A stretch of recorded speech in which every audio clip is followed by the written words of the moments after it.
ಜಯ ಶ್ರೀರಾಮ್. ಇವರುಗಳ ಆಶೀರ್ವಾದ ತಗೊಂಡು ಇವತ್ತು ನಾವು ಭಗವದ್ಗೀತೆ ಭಾಷ್ಯವನ್ನ, ಶಂಕರಾಚಾರ್ಯ ಬರೆದಿರೋ ಭಾಷ್ಯವನ್ನ ನಾವು ನೋಡ್ತಾ ಇದ್ದೀವಿ. ಅದರಲ್ಲಿ 7ನೇ ಅಧ್ಯಾಯ ವಿಜ್ಞಾನ ಯೋಗ ಅನ್ನೋದನ್ನ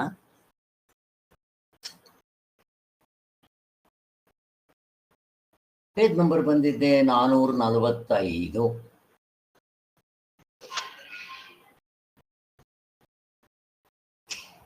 PDF ಆದರೆ 470. ಎಪಿಸೋಡ್ 1. ಇಲ್ಲಿ ಪರಮಾತ್ಮ ತತ್ವಜ್ಞಾನದ ಹೆಚ್ಚುಗಾರಿಕೆ.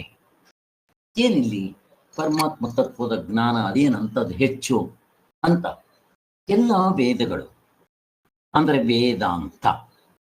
ಈಗ ತಾನೇ ನಾವು ಸರ್ವಸಮ್ಮತೋಪದೇಶಗಳು ನೋಡ್ತಾ ಇದ್ದೀವಿ. ಅದರಲ್ಲಿ ನಮಗೆ ಸ್ವಲ್ಪ ಅರ್ಥ ಆಗಿದೆ. ವೇದಾಂತ, ವೇದಗಳ ಕೊನೆ ಭಾಗ ವೇದಾಂತ. ಅವುಗಳ ಸಾರಾಂಶವೇ ಉಪನಿಷತ್ತುಗಳಲ್ಲಿ ಹೇಳಿದೆ. ಉಪನಿಷತ್ತುಗಳ ಸಾರಾಂಶ ಭಗವದ್ಗೀತೆ. ಇವುಗಳನ್ನ ನಾವು ಚಿಂತನೆ ಮಾಡೋದು. ಅಲ್ಲಿ ಏನು ಹೇಳ್ತಾರೆ? ಪರಮಾತ್ಮ ತತ್ವಜ್ಞಾನ ನಿಜವಾಗ್ಲೂ ನಾವು ಸರಿಯಾದ ಜ್ಞಾನವನ್ನ ಮಾಡ್ಕೋಬೇಕು ಅಂತನ್ನ ಹೇಳ್ತಾರೆ. ಅದನ್ನೇ ಮೋಕ್ಷ, ಕೈವಲ್ಯ, ನಿರ್ವಾಣ, ಸೆಲ್ಫ್ ರಿಯಲೈಸೇಷನ್. ಮತ್ತು ಯಾವುದು ಒಂದನ್ನು ತಿಳಿದ್ರೆ ಎಲ್ಲವನ್ನೂ ತಿಳಿದಂಗಾಗುತ್ತೆ, ಯಾವುದು ಒಂದನ್ನು ಪಡೆದ್ರೆ ಎಲ್ಲವನ್ನೂ ಪಡೆದಂಗಾಗತ್ತೆ ಅಂತ ಹೇಳ್ತಾರಲ್ಲ, ಇದನ್ನೇ ಹೇಳಿದ್ರು. ಅಂದ್ರೆ ಇಲ್ಲಿ ನಮಗೆ ಅವಿದ್ಯೆ ಅಂದ್ರೆ ಏನು, ವಿದ್ಯೆ ಅಂತಂದ್ರೆ ಏನು? ಅವಿದ್ಯೆ ಅಂತಂದ್ರೆ ಕಲಬೆರಕೆ ಆಗಿದೆ, ಆತ್ಮ ಅನಾತ್ಮಗಳ ಕಲಬೆರಕೆ. ಅದನ್ನ ಎಷ್ಟೋ ಸರಿ ಹೇಳಿದೆ. ಆತ್ಮ ಅನಾತ್ಮ ಅಂತ ಬೇಕಾದರೂ ಹೇಳಿ, ಮತ್ತೆ ನಿಜವಾದ ನಾನು, ಡೂಪ್ಲಿಕೇಟ್ ನಾನು ಅಂತ ಬೇಕಾದರೂ ಹೇಳಿ, ಹೀಗೆ ಏನ್ ಬೇಕಾದರೂ ಸೇರಿಸ್ಕೋಬಹುದು ಇದರಲ್ಲಿ. ಈ ರೀತಿ ಜ್ಞಾನ ಅಂದ್ರೆ ಏನು? ಈ ಕಲಬೆರಕೆ ಮಾಡ್ಕೊಂಡಿರೋದನ್ನ ಬಿಟ್ಟು ಶುದ್ಧವಾಗಿರೋದನ್ನ ನೋಡೋದು. ಈಗ ನಮ್ಮ ಮನೆಗೆ ನೀರು, ಹಾಲು ಮತ್ತೆ ನೀರು ಬೆರೆಸ್ಕೊಂಡು ತಗೊಂಡ್ಬರ್ತಾನ. ನಾವು ಗ್ಲೂಕೋಮೀಟರ್ನಲ್ಲಿ ನೋಡಿದ್ರೆ, ಅಂದ್ರೆ ಇದು ಲ್ಯಾಕ್ಟೋಮೀಟರ್ನಲ್ಲಿ ಗೊತ್ತಾಗ್ಬಿಡುತ್ತೆ. ಹಾಗೆ ನಾವು ಇವುಗಳನ್ನ ಕಾಯಿಸಿದ್ರೆ ನೀರಿನ ಅಂಶ ಎಲ್ಲ ಹೊರಟೋಗ್ಬಿಟ್ಟು ಬರೀ ಹಾಲು ಉಳ್ಕೊಳ್ಳುತ್ತೆ. ಹಾಗೆ ಇಲ್ಲಿ ಕಾಯಿಸೋದು ಅಂದ್ರೆ ತಪಸ್, ಸಾಧನೆಗಳು ಮಾಡೋದೇ ಒಂದು ದೊಡ್ಡ ತಪಸ್ ಅಂತ ಹೇಳ್ತಿದ್ವಲ್ಲ. ಹಾಗೆ ಯಮ ನಿಯಮಗಳಲ್ಲೂ ಕೂಡ ತಪಸ್ ಅಂತ ಹೇಳ್ತಾರೆ. ಹಾಗೆ ನಾವು ಸಾಧನೆಗಳನ್ನು ಮಾಡಿ ನಮ್ಮ ಅಂತಃಕರಣ ಶುದ್ಧಿ ಮಾಡಿಕೊಂಡು ಏಕಾಗ್ರತೆಯಿಂದ ಅಂತರ್ಮುಖರಾದಾಗ ನಮಗೆ ಇವುಗಳನ್ನ ಬಿಡಿಸ್ಕೋಬಹುದು, ನನ್ನ ನಿಜವಾದ ಸ್ವರೂಪದಲ್ಲಿ ನೆಲೆ ನಿಲ್ಬೋದು. ಅದನ್ನ ಜ್ಞಾನ ಮೋಕ್ಷ ಅಂತ ಕರೀತಾರೆ. ಅಲ್ಲದು ಗೊತ್ತಾಯ್ತು. ಅದನ್ನೇ ಜ್ಞಾನ ವಿಜ್ಞಾನ ಅಂತ ಕರೆಯೋದು. ಈಗ ಶಂಕರಾಚಾರ್ಯರು ಆ ಶ್ಲೋಕ ಶುರುವಾಗಿ ಮೊದಲೇ ಒಂದು 3-4 ಲೈನ್ ಬರೀತಾರೆ. ಏನದು? ಯಾರು ಶ್ರದ್ಧೆಯಿಂದ ನನ್ನನ್ನ ಭಜಿಸುತ್ತಾರೋ, ಅಂದ್ರೆ ನನ್ನನ್ನ ವಿವೇಕದಿಂದ ನೋಡಿಕೊಂಡು ವಿವೇಕದಿಂದ ಅನಾತ್ಮವನ್ನ ಬಿಟ್ಟು ಆತ್ಮನಾಗಿ ಉಳ್ಕೊಳ್ಳೋದಕ್ಕೆ ಪ್ರಯತ್ನ ಮಾಡ್ತಾರೋ ಅಂತ ಅರ್ಥ. ಯಾರು ಹೀಗೆ ಮಾಡ್ತಾರೋ ಅವನೇ ಹೆಚ್ಚಿನ ಯೋಗಿ ಅಂತ ನನ್ನ ಮತನಪ್ಪ ಅಂತ ಭಗವಂತ ಹೇಳ್ತಾ ಇದ್ದಾನೆ. ಹೀಗೆ ನನ್ನ ತತ್ವ ಅಂದ್ರೆ ಏನು? ಈಗ ತಾನೆ ಹೇಳಿದ್ನಲ್ಲ, ನನ್ನಲ್ಲಿಯೇ ಮನಸ್ಸನ್ನಿಟ್ಟು ಹೀಗೆ ಅಂತ ಭಗವಂತ ಹೇಳ್ತಾ ಇದ್ದಾನೆ. ಈಗ ಮೊದಲನೇ ಮಂತ್ರ ಶುರುವಾಗತ್ತೆ. ಮೊದಲನೇ ಶ್ಲೋಕ. ಮಯ್ಯಾ ಸತ್ತ ಮನಃ ಪಾರ್ಥ ಯೋಗಂ ಯೂಯುಂಜನ್ ಮದಾಶ್ರಯ ಅಸಂಶಯಂ ಸಮಗ್ರಂ ಯಥಾ ಜ್ಞಾಸಸಿ ತಚ್ಛೃಣು. ಹೇ ಪಾರ್ಥನೆ, ನನ್ನಲ್ಲಿಯೇ ಆಸಕ್ತವಾದ ಮನಸ್ಸಿನಿಂದ, ನನ್ನಲ್ಲಿಯೇ ಅಂತಂದ್ರೆ ಏನು? ವಾಸುದೇವರ ಮಗ ಕೃಷ್ಣ ಅಂತನ ಹಂಗೆ ತಗೋಬಾರ್ದು. ಮತ್ತೇನು? ಆತ್ಮ, ನನ್ನ ನಿಜವಾದ ಸ್ವರೂಪ. ಅದರಲ್ಲೇ ನನಗೆ ಆಸಕ್ತಿ ಇರಬೇಕು. ನಮಗೆ ಪ್ರಪಂಚದಲ್ಲಿ ಅನಾತ್ಮದಲ್ಲಿ ಆಸಕ್ತಿ ಇದೆ. ಅದನ್ನು ಬಿಟ್ಟು ಇಲ್ಲಿ ಒಳಗಡೆ ನನ್ನ ನಿಜವಾದ ಸ್ವರೂಪದಲ್ಲಿ ಆಸಕ್ತಿ ಇದೆ. ಅದಕ್ಕೆ ಯಾರಾದರೂ ನನ್ನ ಈ ಈ ಮುಸ್ಲಿಂ ಅವರೇ ವಿಚಾರ ಮಾತಾಡಿದ್ರೆ ಕೂಡ ಕಿವಿ ಹೆಂಗೆ ಹೋಗುತ್ತೆ ಅಂತ ಹೇಳಿದ್ದೆ. ಇನ್ನು ಒಳಗಡೆ ಏನೋ ಆತ್ಮತತ್ವದ ವಿಚಾರ ಮಾತಾಡಿದ್ರೆ ಹೆಂಗೆ ಹೋಗ್ಬೇಕು, ಹಂಗೆ ನನ್ನಲ್ಲಿಯೇ ಆಸಕ್ತಿ ಇಟ್ಟು, ಯಾಕೆ ಅಂದರೆ ಅದನ್ನು ತಿಳ್ಕೊಂಡ್ರೆ ನಾನು ಅದಾಗ್ಬಿಟ್ಟಿದ್ದೀನಿ. ಅದನ್ನು ತಿಳ್ಕೊಂಡ್ರೆ ಅದರಷ್ಟು ಆನಂದ ಮತ್ತೊಂದಿಲ್ಲ. ಅದರಿಂದ ಅದನ್ನು ತಿಳ್ಕೊಳ್ಳೋದಕ್ಕೆ ನಾವು ಪ್ರಯತ್ನ ಮಾಡಬೇಕು, ಆಸಕ್ತಿ ಇಡಬೇಕು. ಅದೇ ನನಗೆ ಬೇಕು ಅಂತ ಅನಿಸ್ಬೇಕು. ಮುಮುಕ್ಷತ್ವ ಅಂತೀವಲ್ಲ, ಹಾಗೆ ಆ ರೀತಿ ಯಾರು ಮಾಡ್ತಾರೋ ಅವನು ನಿಜವಾದ ಯೋಗಿ. ಯೋಗವನ್ನ ಮಾಡೋ ಹಾಗೆ ಏನಾಗುತ್ತೆ, ಅವನಿಗೆ ಕಿಂಚಿತ್ ಸಂಶಯವಿಲ್ಲದೆ ನನ್ನನ್ನು ತಿಳ್ಕೊಂಡ್ಬಿಡ್ತಾನೆ, ನನ್ನ ತತ್ವದಲ್ಲಿ ನಿಂತು ಬಿಡ್ತಾನೆ ಅಂತ ಹೇಳ್ತಾ ಇದ್ದಾನೆ ಭಗವಂತ. ಇದು ಮಂತ್ರದ ಅರ್ಥ. ಇದಕ್ಕೆ ಶಂಕರಾಚಾರ್ಯರು ಭಾಷ್ಯ ಬರೀತಾರೆ, ಅಲ್ಲಿ ನೋಡೋಣ ಅವರಿನ್ನೇನು ಎಕ್ಸ್ಟ್ರಾ ಹೇಳಿರ್ತಾರೋ ನೋಡೋಣ. ಇಲ್ಲಿ ನನ್ನಲ್ಲಿ ಅಂದರೆ ಮುಂದೆ ಹೇಳುವ ವಿಶೇಷಣಗಳಿಂದ ಕೂಡಿದ, ಆವಾಗಲೇ ನಾನು ಹೇಳ್ಬಿಟ್ಟಿದ್ದೀನಿ ವಿಶೇಷಣಗಳು ಏನು ಅಂತ. ಆ ವಿಭೂತಿಗಳನ್ನ ಹೇಳ್ತಾರೆ ಮುಂದಕ್ಕೆ. ನಿಜವಾಗ್ಲೂ ನಮಗೆ ಬೇಕಾಗಿರೋದು ಈ ಕಲಬೆರಕೆ ಆಗಿದೆ, ಬೆಳೆಸ್ಕೋಬೇಕು. ಅದೇ ಮುಖ್ಯವಾಗಿ ವಿಶೇಷ. ಪರಮೇಶ್ವರನಲ್ಲಿಯೇ ಆಸಕ್ತಿಯುಳ್ಳ, ಇಲ್ಲಿ ಪರಮೇಶ್ವರ ಅಂತ ಕರೀತಾರೆ.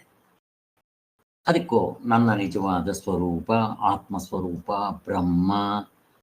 ಮತ್ತೆ ಇದು ಕೂಡ ಹಿಂದೂ ಮುಸ್ಲಿಮ್ಸ್ ಬೇರೆ ಧರ್ಮದವರಿಗೆ ನೀವು ಪರಮೇಶ್ವರ ಅನ್ರಿ, ಕೃಷ್ಣ ಅನ್ರಿ, ಅವ್ರಿಗೆ ಹೊಂದಲ್ಲ. ಮತ್ತೇನು ಮಾಡಬೇಕು? ನಾನು ಪ್ರಶ್ನೆ ಕೇಳ್ತಾ ಇದ್ದೀನಿ. ಮತ್ತು ಇವಾಗ ಎಲ್ರಿಗೂ ಹೊಂದೋ ಹಾಗೆ ಏನು ಹೇಳಬೇಕು? ಪ್ರಶ್ನೆ ಕೇಳ್ತಾ ಇದ್ದೀನಿ. ಏನು ಹೇಳಬೇಕು? ಮತ್ತೆ ಭಗವಂತ ಭಗವಂತ ಅನ್ಬೇಕು ಸರ್. ಅವ್ರಂತಾರ ಭಗವಂತ ಅಂತ ಹೆಸರಾಯಿತು, ಮತ್ತೆ ಹೆಸರೇ ಆಯಿತು. ನೀವು ಭಗವಂತ ಅಂತೀರ, ಅವ್ರು ಜೀಸಸ್ ಅಂತಾರೆ. ನೀವು ಕೃಷ್ಣ ಅಂತೀರ, ಅವರು ಅಲ್ಲ ಅಂತಾರೆ. ಇನ್ನೊಬ್ರು ಬುದ್ಧ ಅಂತಾರೆ. ಮತ್ತೆ ಹೆಸರುಗಳು ಕಿತ್ತಾಡಬೇಕು. ಗಾಢ ನಿದ್ರೆಯಲ್ಲಿ ಎಲ್ಲರಿಗೂ ಆಗಿದೆ ಅನುಭವ. ಆ ಅನುಭವವನ್ನ ಎಲ್ರಿಗೂ ತೋರಿಸಿದ್ದೀವಿ. ಎಲ್ರಿಗೂ ಅಂದ್ರೆ ನಾವು ಇಲ್ಲಿರೋರಿಗೆ. ಅದಕ್ಕೆ ನೀವೇನು ಬೇಕಾದ್ರೂ ಕರ್ಕೊಳ್ರಿ. ನಮ್ಮ ಅಪ್ಪಂದೇನೋಗುತ್ತೆ, ನೀವು ಜೇಸಸ್ ಅಂತ ಕರಿತೀರ, ನಮ್ದೇನು ಅಭ್ಯಂತರ ಇಲ್ಲ. ಬುದ್ಧ ಅಂತ ಕರಿತೀರ, ಕೃಷ್ಣ ಅಂತ ಕರಿತೀರ, ರಾಮ, ಕೃಷ್ಣ, ಗೋವಿಂದ, ನಾರಾಯಣ, ಕೇಶವ, ಮಾಧವ, ಅಥವಾ ಅದನ್ನು ಒಂದು ಅಂತ ಕರ್ಕೊಂತೀರಿ. ಏನು ಬೇಕಾದ್ರೂ ಕರ್ಕೊಳ್ರಿ. ಹೆಂಗಿದೆ? ಇಲ್ಲೆಲ್ಲಿ ಬರುತ್ತೆ ಜಗಳ? ಹೆಂಗಿದೆ ನೋಡ್ರಿ, ಹಂಗೆ ಹಿಡ್ಕೋಬೇಕು. ಈಗ ನನಗೆ ಬಾಯಾರಿಕೆ ಆಗುತ್ತೆ, ನಾನು ಅದನ್ನು ಕುಡಿದ್ರೆ ನನ್ನ ಬಾಯಾರಿಕೆ ಹೋಗುತ್ತೆ. ಯಾವುದು? ನದಿಗೋ ಕೆರೆಗೋ ಹೋಗಿ ಕುಡ್ದಾಗ. ಅದಕ್ಕೆ ಹೆಸರು ನೀವೇನು ಬೇಕಾದ್ರೂ ಕರ್ಕೊಳ್ರಿ. ನೀರು ಅಂತನ್ನಿ, ತಣ್ಣಿ ಅಂತನ್ನಿ, ವಾಟರ್ ಅನ್ನಿ, ಪಾನಿ ಅಂತನ್ನಿ, ನಿಳ್ಳು ಅಂತ ಅನ್ನಿ, ಹೆಂಗ್ ಬೇಕಾದ್ರೂ ಕರೀರಿ. ಹೆಸರು ಕಟ್ಕೊಂಡು ಏನಾಗಬೇಕು? ನನ್ನ ಬಾಯಾರಿಕೆ ಹಿಂಸಿದ್ರೆ ಸರಿ, ನನ್ನ ಈ ಸಂಸಾರದ ತಾಪತ್ರೆಗಳನ್ನ ಇಲ್ದಂಗೆ ಮಾಡಿದ್ರೆ ಸರಿ, ಶಾಶ್ವತವಾಗಿರೋ ಆನಂದ ಕೊಟ್ರೆ ಸಾಕು.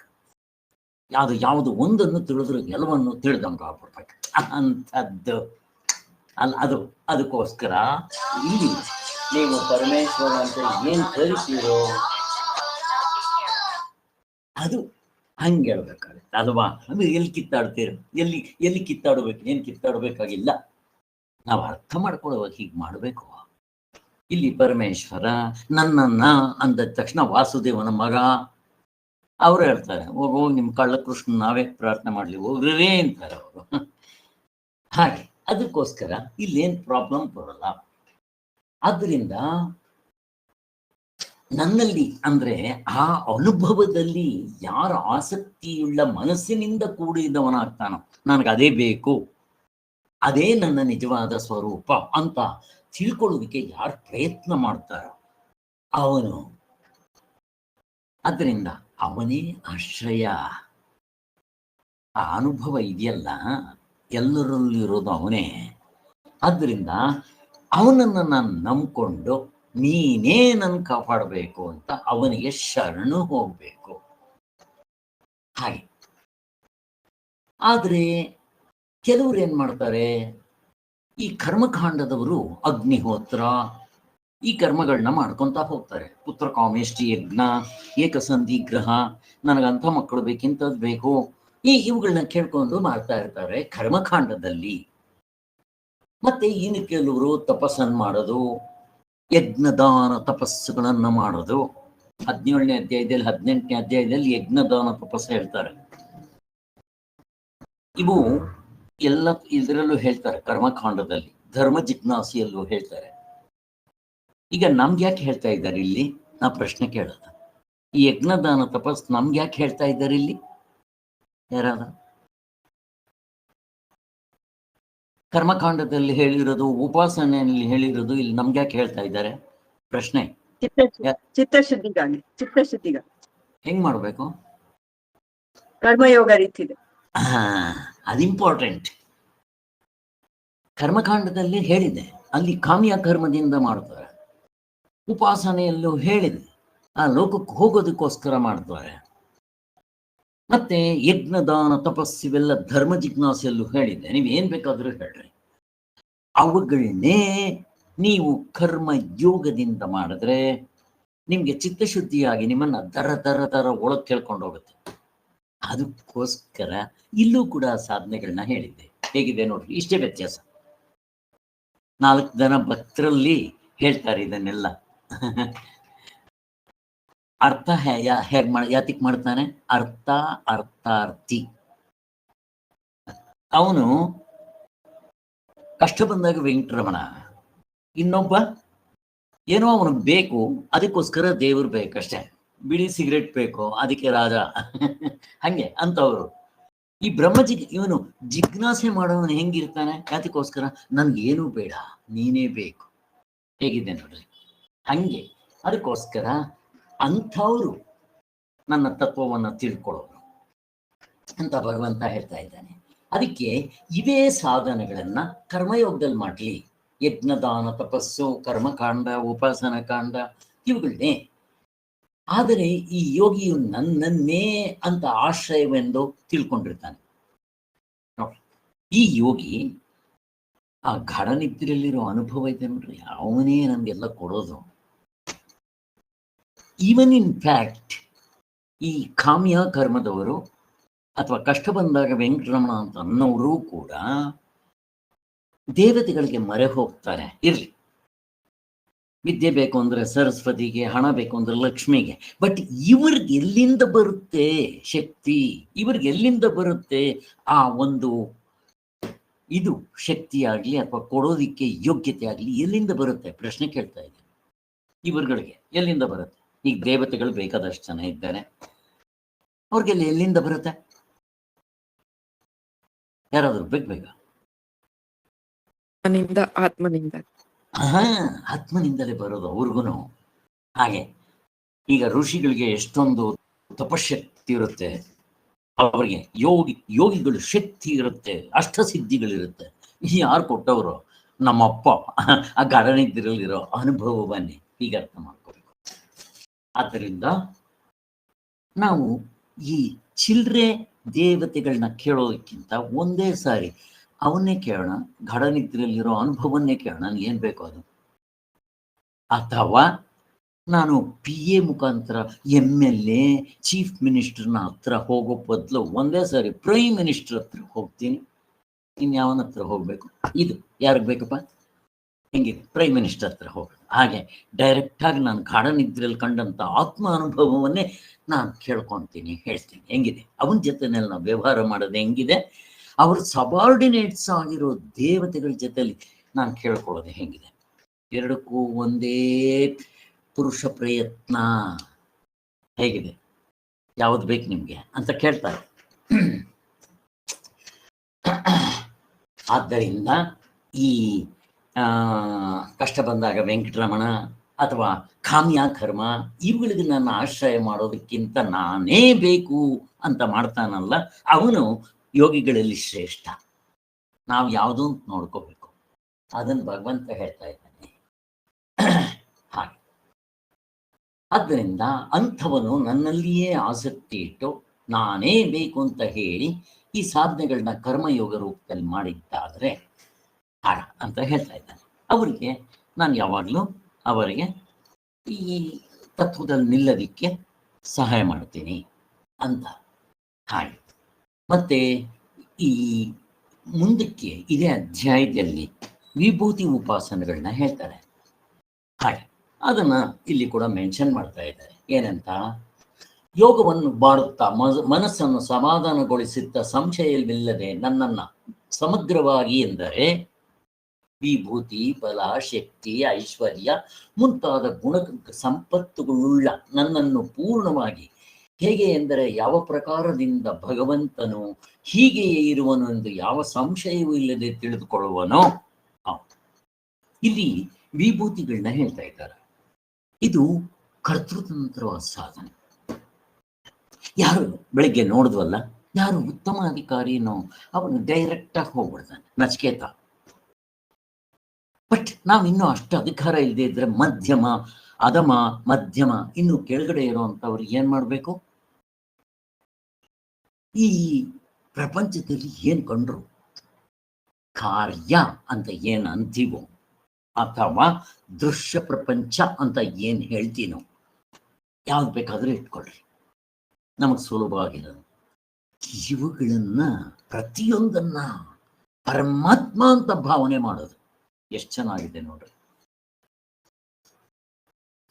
ಇದೇನು ಶಾಸ್ತ್ರ ಹೇಳಿದ್ದನ್ನು ನಾನು ಕೇಳ್ಕೋಬೇಕೇನೋ? ಪ್ರಶ್ನೆ ಕೇಳ್ತಾ ಇದ್ದೀನಿ. ಏನ್ ಶಾಸ್ತ್ರ ಹೇಳ್ಬಿಡ್ತು ನಾನು ಕೇಳ್ಕೋಬೇಕೇನೋ? ಇದು ಶಾಸ್ತ್ರಕ್ಕೇನಾದರೂ ಇದಕ್ಕೇನಾದರೂ ಆಧಾರ ಇದೆಯೇನೋ?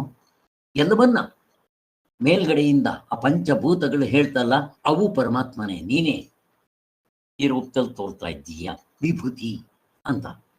ಕೊನೆಗೆ ಅವುಗಳಿಂದ ಆದಂತ 14 ಲೋಕಗಳು, ಆದಿದೈವಿಕ, ಆದಿಭೌತಿಕ, ಆಧ್ಯಾತ್ಮಿಕ, ಕಾಲ, ದೇಶ, ಕಾರ್ಯಕಾರಣ ಎಲ್ಲವೂ ಅವನ ವಿಭೂತಿಯೇ, ಯಾವುದು ಬಿಡೋಂಗಿಲ್ಲ. ಹೆಂಗಿದ್ದೀರಿ? ಹಿಂಗ್ ಮಾಡಿದ್ರೆ ಇದಕ್ಕೆ ಆಧಾರ ಏನು ಅಂತ ನಾನು ಪ್ರಶ್ನೆ ಕೇಳ್ತಾ ಇದ್ದೆ. ಶಾಸ್ತ್ರ ಏನೋ ಹೇಳ್ಬಿಡ್ತು, ಇವುಗಳನ್ನ ಕೆಳಗಿನ ಮಟ್ಟದ ಅಧಿಕಾರಿಗಳಿಗೆ ಭಾವನೆ ಮಾಡ್ಕೊಳ್ರಿ ಅಂತ ಪ್ರಶ್ನೆ ಕೇಳ್ತಾ ಇದ್ದೇನೆ. ಇದಕ್ಕೇನು ಶಾಸ್ತ್ರಕ್ಕೆ ಆಧಾರ ಅಂತ ನಾನು ಕೇಳ್ತಾ ಇರೋದು. ಯಾಕೆ ಇದನ್ನೆಲ್ಲ ವಿಭೂತಿ ಅಂತ ಹೇಳಿದ್ರು? ದೃಶ್ಯ ಪ್ರಪಂಚ ಅಥವಾ ಎಚ್ಚರ, ಕನಸು, ಕಾರ್ಯ, ಕಾರ್ಯ ಕಾರ್ಯ ಏನೇನು ಕಾಣ್ತಾ ಇದೀವಿ ಇವೆಲ್ಲ ಕಾರ್ಯ. ಯಾರಾದ್ರೂ ಕಷ್ಟ ಇದೆಯಾ? ಹಲೋ, ಆತ್ಮನೇ ಸರ್, ಆತ್ಮನೇ, ಆತ್ಮನೇ. ಏನ್ ಆತ್ಮ ಅಂದ್ರೆ ನಮ್ಮ ಸ್ವರೂಪನೇ ಇದಕ್ಕೆಲ್ಲ ಕಾರಣ, ತೋರ್ತಾ ಇರೋದೆಲ್ಲ ಅದೇ ಅಂತ. ಕರೆಕ್ಟಮ್ಮ. ಇದನ್ನ ಯಾಕೆ ನಾನು ಪರಮಾತ್ಮ ಅಂತ ಭಾವನೆ ಮಾಡ್ಕೋಬೇಕು ಅಂತ ನನ್ನ ಪ್ರಶ್ನೆ. ಆತ್ಮ ಸರಿ, ಭಾವನೆ ಯಾಕೆ ಮಾಡ್ಕೋಬೇಕು? ಇದಕ್ಕೇನಿದೆ ಪ್ರೂಫು ಅಂತ. ಜ್ಞಾನಕಾಂಡನೇ ಪ್ರೂಫ್. ಜ್ಞಾನಕಾಂಡ ಅಲ್ಲಮ್ಮ, ಚಿಕ್ಕದನ್ನ ಭಾವನೆ ಮಾಡ್ಕೊಂಡ್ ಬದಲು ದೊಡ್ಡದ್ರಲ್ಲಿ ನಾವು ಅವನ್ನ ನೋಡ್ಬೇಕು ಅಂತ ನಮ್ ಮನ್ಸು ಎಲ್ಲ ಯಾವಾಗ್ಲೂ ಆಚೆ ಕಡೆನೆ ಇರುತ್ತೆ. ಅದಕ್ಕೋಸ್ಕರ ದೊಡ್ಡ ಹಿಮಾಲಯನ ಭಾವನೆ ಮಾಡ್ಕೋಬೇಕು. ಆತರ ಚಿಕ್ಕದಕ್ಕಿಂತ ದೊಡ್ಡದ್ರಲ್ಲಿ ಭಾವನೆ ಮಾಡ್ಕೋಬೇಕು. ಹೌದು, ಮೊದಲು ದೊಡ್ಡ ಮಾಡ್ಕೊಳ್ರಿ. ಈವನ್ ಚಿಕ್ಕದ್ರಲ್ಲೂ ಪರಮಾತ್ಮ ಇದ್ದಾನೆ, ಎಲ್ಲತ್ರಲ್ಲೂ ಇದ್ದಾನೆ. ನಮಗ್ ಚಿಕ್ಕದ್ ಹೇಳಿದ್ರೆ ಇವನ್ ಹೆಂಗ್ ಪರಮಾತ್ಮ ಆಗ್ತಾನೆ, ತೆಗೆದು ಬಿಸಾಕ್ರು ಅಂತೀವಿ. ಅದಕ್ಕೆ ದೊಡ್ಡದು ಹಿಮಾಲಯ ಪರ್ವತ, ಆಕಾಶ, ಸೂರ್ಯ, ಚಂದ್ರ, ನಕ್ಷತ್ರಗಳು, ಗ್ರಹಗಳು, ಹಂಗೆ ಮತ್ ಯಾವ್ದ್ರಲ್ಲಿ ಹೈ ಇರುತ್ತೋ ಅಂತದನ್ನ ವಿಭೂತಿ ಅಂತ ಮಾಡ್ಕೋ ಫಸ್ಟ್. ಆಮೇಲೆ ಕೆಳಗಿನ ಮಟ್ಟದ್ದು ಎಲ್ಲವೂ ಪರಮಾತ್ಮನೇ. ಅವನ್ ಬಿಟ್ಟು ಏನಿದೆ ಹೇಳ್ರಿ? ನೀವು ಹಾವುನ್ರಿ, ನೀರಿನ ಕೋಡಿ ನೆಲ ಬೆರ್ಕೊಂಡ್ರಿ, ಎಲ್ಲ ಹಗ್ಗನೆ. ನೀವು ಒಡವೆ ಅಂತನ್ರಿ, ಏನ್ ಬೇಕಾದ್ರೂ ಹೇಳ್ರಿ, ನಾಮ ರೂಪ ವಾಚಾರಂಭಣ ವಿಕಾರೋ ನಾಮಧೇಯಂ, ಎಲ್ಲವೂ ಚಿನ್ನವೇ. ಹಾಗೆ ಇಲ್ಲಿ ಇದಕ್ಕೆ ಒಂದು ಆಧಾರ ಏನಪ್ಪಾ ಅಂತಂದ್ರೆ, ಈಗ ಫಾರ್ ಎಕ್ಸಾಂಪಲ್ ಈ ಸಾಧನೆ ಮಾಡಿ ಬ್ರಹ್ಮಜ್ಞಾನ ಆಗ್ಬಿಡುತ್ತೆ. ಯಾರಿಗೆ? ಬ್ರಹ್ಮಜ್ಞಾನಿಗೆ. ರಾಮಕೃಷ್ಣ ಪರಮಹಂಸರು, ರಮಣ ಮಹರ್ಷಿಗಳು, ಅವ್ರಿಗೆ ಈ ಪ್ರಪಂಚ ಹೆಂಗ್ ಕಾಣುತ್ತೆ ಸ್ವಾಮಿ? ಎಲ್ಲವೂ ಪರಮಾತ್ಮ. ಹೆಂಗಿದೆ? ನೀವು ಸರ ಅಂತನ್ರಿ, ಅವನ್ ಚಿನ್ನ ಅಂತಾನೆ. ಸರ್ಪ ಅಂಗಡಿ ಅವನಿಗೆ ಹಂಗೆ ನೀವು ನೆಕ್ಲಿಸ್ ಅಂದ್ರೆ ಚಿನ್ನ ಅಂತಾನವನು, ಕಾಲ್ಗೆ ಹಾಕೊಳ್ಳೋ ಕಾಲುಂಗುರ ಅಂದ್ರೆ ಚಿನ್ನ ಅಂತಾನವನು, ಉಂಗುರ ಅಂತ ಹೇಳ್ರಿ, ಮೂಗ್ ಹಾಕೊಳ್ಳೋದು ನೀವೇನ್ ಬೇಕಾದ್ರೂ ಹೇಳ್ರಿ ಅದನ್ನ ಚಿನ್ನ ಅಂತ. ನೀವು ಮಡಕೆ ಕುಡಿಕೆ ಶ್ರವ ತಟ್ಟೆ ಏನ್ ಬೇಕಾದ್ರೂ ಹೇಳ್ರಿ ಮಣ್ಣು ಅಂತಾನವ. ಹಾಗೆ ಬ್ರಹ್ಮಜ್ಞಾನಿಗೆ ಆ ಅನುಭವ ಬಂದಿರೋದ್ರಿಂದ ನಾವು ಅಟ್ಲೀಸ್ಟ್ ಆ ಜ್ಞಾನ ನಮ್ಗಿಲ್ಲ, ಬಟ್ ಭಾವನೆ ಮಾಡ್ಕೊಳ್ತದೆ ಯಾರಪ್ಪಂದು ಏನು ಕಡಿಮೆ ಆಗುತ್ತೆ, ಏನೋಗುತ್ತೆ ನಮಗೆ, ಭಾವನೆ ಮಾಡ್ಕೊ ಎಲ್ಲವೂ ಪರಮಾತ್ಮನೇ ಅಂತ. ನೋಡ್ರಿ, ಸಾಧನೆ ಪ್ರತಿಯೊಂದು ಕೂತ್ರೆ ಸಾಧನೆ, ನಿಂತ್ರೆ ಸಾಧನೆ, ಎದ್ರೆ ಸಾಧನೆ, ಮಲಗಿದ್ರೆ ಸಾಧನೆ, ಕನಸು ಬಂದ್ರೆ ಸಾಧನೆ ನೋಡ್ಕೋಬಹುದು, ನಿದ್ದೆಗೆ ಹೋದ್ರೆ ಸಾಧನೆ, ಎಚ್ಚರದಲ್ಲಿ ಇದ್ರೆ ಪ್ರತಿಯೊಂದು ಪರಮಾತ್ಮನೇ. ವಾಕಿಂಗ್ ಹೋಗ್ರಿ, ಆಕಾಶ, ಆಹಾ ಪರಮಾತ್ಮೆ, ಏನ್ ಸೃಷ್ಟಿಯಪ್ಪ, ನೀನ್ ಎಲ್ಲ ಕಡೆ ಇದೆಯಲ್ಲೋ, ಎಷ್ಟು ಸುಂದರವಾಗಿದ್ದೀಯೋ, ಆ ಮೋಡಗಳು, ಆ ಸೂರ್ಯ, ಆ ಚಂದ್ರ, ನಕ್ಷತ್ರಗಳು, ಏನ್ ಚೆನ್ನಾಗಿದೆಯಪ್ಪ. ಹೀಗೆ ಭಾವನೆ ಮಾಡೋದು ಏನು ಕಷ್ಟನ? ಮುಗ್ದೋಯ್ತು. ನನ್ನ ಅಂತಃಕರಣ ಎಷ್ಟು ಶುದ್ಧಿ ಆಗೋಯ್ತು. ಹಾಗೆ ಪ್ರತಿಯೊಂದನ್ನ, ಗಿಡ ಮರಗಳು, ಹಾಗೆ ಪುರಾಣದಲ್ಲೆಲ್ಲೋ ಒಂದ್ ಕಡೆ ಹೇಳ್ತಾರೆ 24 ಗುರುಗಳಿದ್ದಾರೆ ಅಂತ. ಮರವೂ ಕೂಡ ಗುರುನಂತೆ. ಅದು ಭಾವನೆ ಮಾಡೋದಿರ್ಲಿ, ಗುರು ಯಾಕೆ ಗೊತ್ತಾ? ಮರಕ್ಕೆ ಕಲ್ಲು ಹೊಡೆದ್ರೆ, ಒಂದು ಕಲ್ಲು ಹೊಡೆದ್ರೆ 2 ಹಣ್ಣು ಕೊಡುತ್ತೆ. ಎಲ್ಲಿ ನನಗೆ ಯಾರಾದರೂ ಒಂದು ಕೆನ್ನೆ ಕೊಟ್ಟರೆ ನಾನು 4 ಕೆನ್ನೆಗೆ ಬಾಡಿಸ್ತೀನಿ. ಇಷ್ಟೇ ವ್ಯತ್ಯಾಸ ಮರಕ್ಕೂ ನನಗೂ. ಮತ್ತದು ಎಷ್ಟಾದರೂ ಬೈರಿ ಉಗಿರಿ ನೆರಳು ಕೊಡುತ್ತೆ, ಹಣ್ಣು ಕೊಡುತ್ತದು, ಒಳ್ಳೆ ಗಾಳಿ ಕೊಡುತ್ತೆ. ಇದಕ್ಕಿಂತ ಇನ್ನೇನು ಮಾಡಬೇಕು? ಅದೇನು ಓಡಾಡೋದಿಲ್ಲ. ನಾನೇನು ಮಾಡ್ತಾ ಇದ್ದೀನಿ, ಹುಲುಮಾನವ ಅನ್ನತ್ತೆ. ಹಸು ಕತೆ ಗೊತ್ತಲ್ವಾ, ನೀನು ಯಾರಿಗಾದೆಯೋ ಹುಲುಮಾನವ ಅಂತ. ಹಂಗೆ ಪ್ರತಿಯೊಂದು ನಮ್ಗೆ ಹಂಗೆ ಹೇಳ್ತಾ ಇದೆ. ಆದ್ದರಿಂದ ಎಲ್ಲವೂ ಹೀಗೆ ಇರಲಿ. ಆ ಉಪಾಸನೆ ಬಂದಾಗ ನೋಡೋಣ. ಈಗ ಸದ್ಯಕ್ಕೆ ಸಾಕು. ಒಟ್ಟಿನಲ್ಲಿ ಇವೆಲ್ಲ ಹೇಳ್ತಾ ಬರ್ತಾರೆ. ನಾವು ಇದರಲ್ಲಿ ನೋಡಿದ್ದಾಯ್ತು, ಎಲ್ಲ ವಿಭೂತಿಗಳು, ಬಲ, ಶಕ್ತಿ, ಐಶ್ವರ್ಯ ಎಲ್ಲವೂ ಕೂಡ ಅವನ ವಿಭೂತಿಯೇ ಅಂತ ಅಂದರು. ಇಲ್ಲಿ ಸುಮ್ಮನೆ ಟಚ್ ಮಾಡಿದ್ದಾರೆ ಅಷ್ಟೇ. ಇನ್ನು ಮುಂದಕ್ಕೆ ಅದ್ರ ಬಗ್ಗೆ ಹೇಳ್ತಾರೆ ಇದೇ ಅಧ್ಯಾಯದಲ್ಲಿ. ಇಲ್ಲಿ ಮಾತ್ರ ಅಲ್ಲ, 7ನೇ ಅಧ್ಯಾಯ ಬಿಟ್ರೆ 8ನಲ್ಲಿ ಹೇಳ್ದಂಗಿಲ್ಲ, ಎಲ್ಲೂ ಹೇಳಿಲ್ಲ. 9, 10, 11 ಕೊನೆಗೆ ವಿಶ್ವರೂಪ ಉಪಾಸನೆ, ಅದನ್ನೇ ತೋರಿಸ್ಬಿಡ್ತಾರೆ.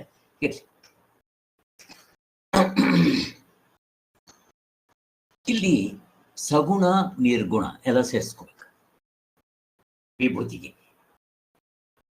ಆದ್ದರಿಂದ ಭಗವಂತನು ಹೀಗೆ ಇರುವನು ಎಂದು ಯಾವ ಸಂಶಯವೂ ಇಲ್ಲದೆ ತಿಳಿದುಕೊಳ್ಳುವೆಯೋ.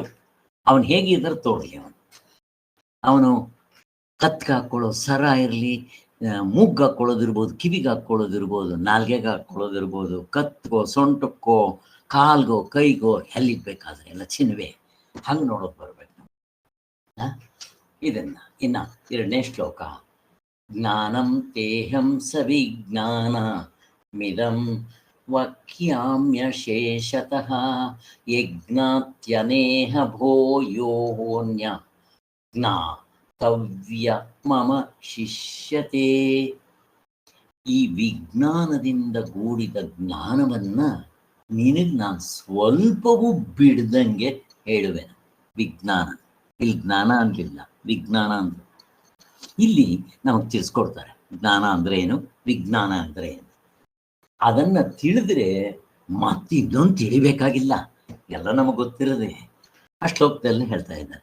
ಉಪನಿಷತ್ತುಗಳಲ್ಲಿ ಹೇಳಿರೋದನ್ನ ಭಗವದ್ಗೀತೆಯಲ್ಲಿ ಹಾಕ್ತಾ ಇದ್ದಾರೆ.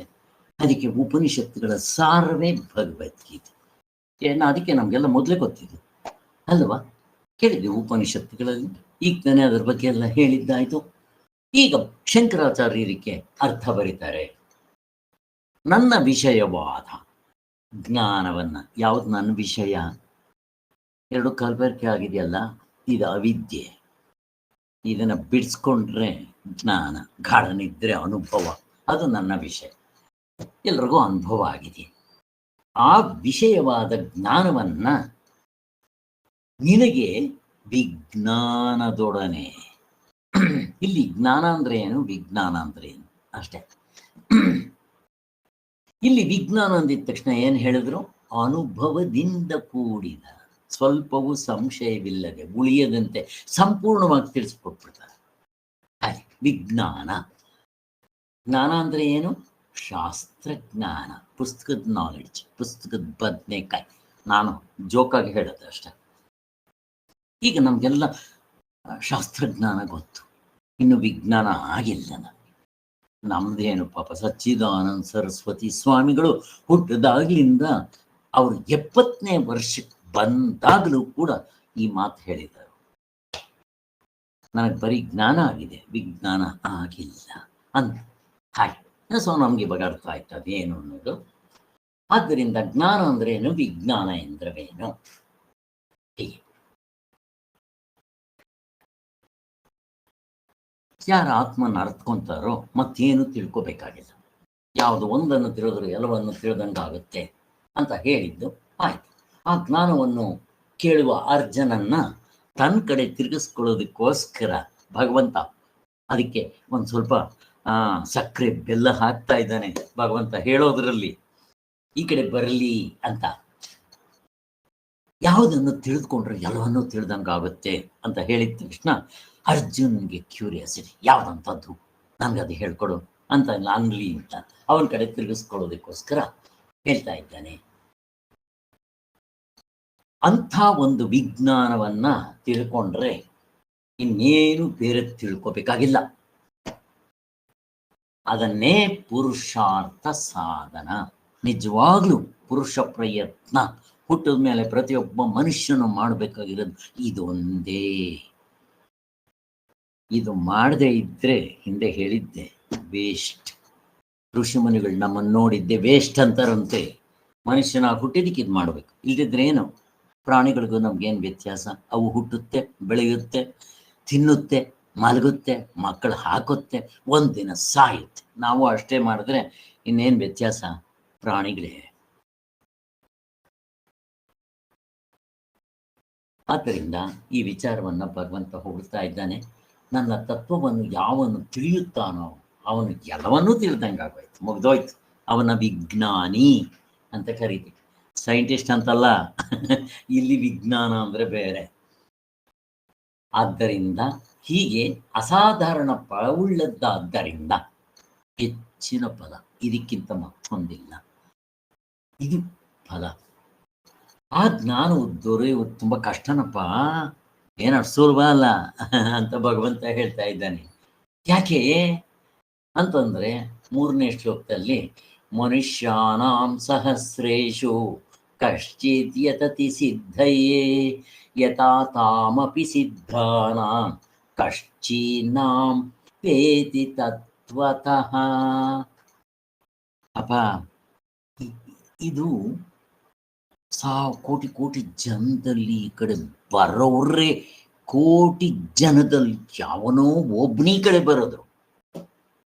ಆ ಬರೋರಲ್ಲಿ ನನಗೆ ಮೋಕ್ಷ ಬೇಕು ಅಂತ ಪ್ರಯತ್ನ ಮಾಡೋರು ಅಂತ ಬಂದಿರೋರು ಕೋಟಿ ಕೋಟಿ ಜನಲ್ಲಿ ಯಾವನೋ ಒಬ್ಬ. ಆ ಪ್ರಯತ್ನ ಮಾಡೋ ಕೋಟಿ ಕೋಟಿ ಜನದಲ್ಲಿ ಯಾವನೋ ಒಬ್ಬ ಮುಕ್ತ ಆಗೋದು.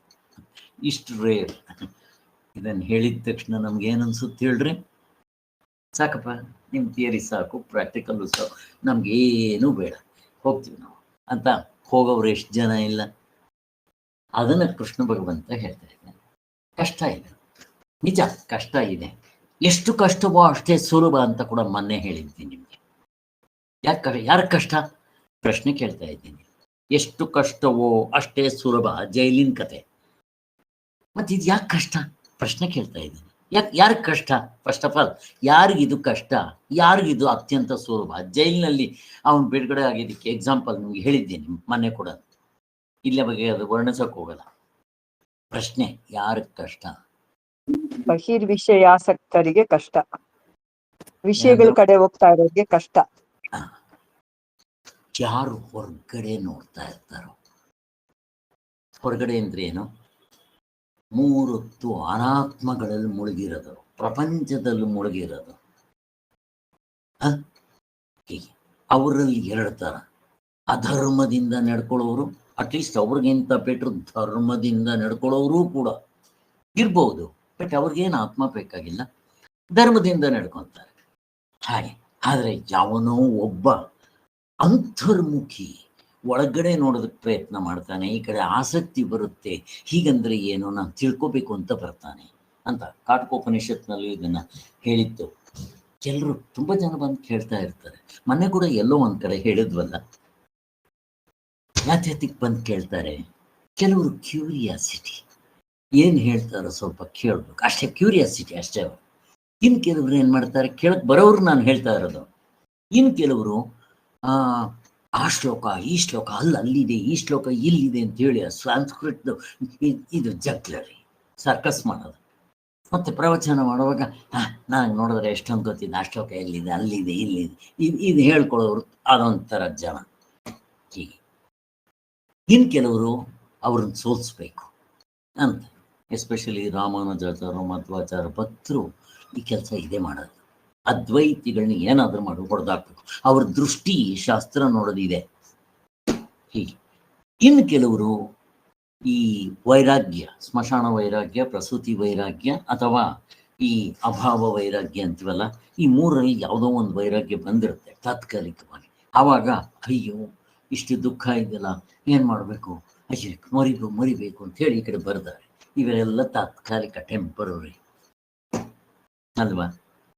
ಮತ್ತೆ ಯಾರು ಅಥವಾ ಈ ಅರ್ಥಾರ್ಥಿ ಇರ್ಬೋದು, ಅಥವಾ ಹಾಗೆ, ಅಥವಾ ಧರ್ಮ ಅರ್ಥ ಕಾಮ ಮೂರು ಇಂಥವ್ರು ಸುಮ್ಮನೆ ಬರೋದು, ಕೇಳೋದು, ಹೋಗೋದು, ಹಿಂಗ್ ಮಾಡ್ತಾ ಇರ್ತಾರೆ. ಆದ್ರೆ ಯಾರು ಜಿಜ್ಞಾಸಿ ಅಂತೀವಲ್ಲ, ಹೇಳಿದ್ವಲ್ಲ ನಿನ್ನೆ ಎಲ್ಲ, ಅವನು ಮಾತ್ರ ಆಸಕ್ತಿಯಿಂದ ನಾನು ಏನಾದರೂ ಮಾಡಿ ಆ ತತ್ವವನ್ನು ಮುಟ್ಟಬೇಕು ಅಂತ ಹೇಳಿ ಅವನು ಈ ಕಡೆ ಬರ್ತಾನೆ. ಅಂಥವನು ಮಾತ್ರ ಮುಕ್ತ ಮಾಡ್ತಾನೆ, ಗ್ಯಾರಂಟಿ. ಎಷ್ಟು ಕಷ್ಟವೋ ಅಷ್ಟೇ ಸುಲಭ ಅಂತ ಹೇಳಿದ್ದಾನೆ. ಅದನ್ನ ಭಗವಂತ ಹೇಳ್ತಾ ಇದ್ದಾನೆ. 1000 ಮನುಷ್ಯರಲ್ಲಿ ಯಾವನೋ ಒಬ್ಬನು ಸಿದ್ಧಿಗಾಗಿ ಯತ್ನ ಮಾಡ್ತಾನೆ. ಆ 1000 ಮನುಷ್ಯರಲ್ಲಿ ಯತ್ನ ಮಾಡೋರಲ್ಲಿ ಯಾವನಿಗೋ ಒಬ್ಬನಿಗೆ ಸಿದ್ಧಿ ಆಗದು.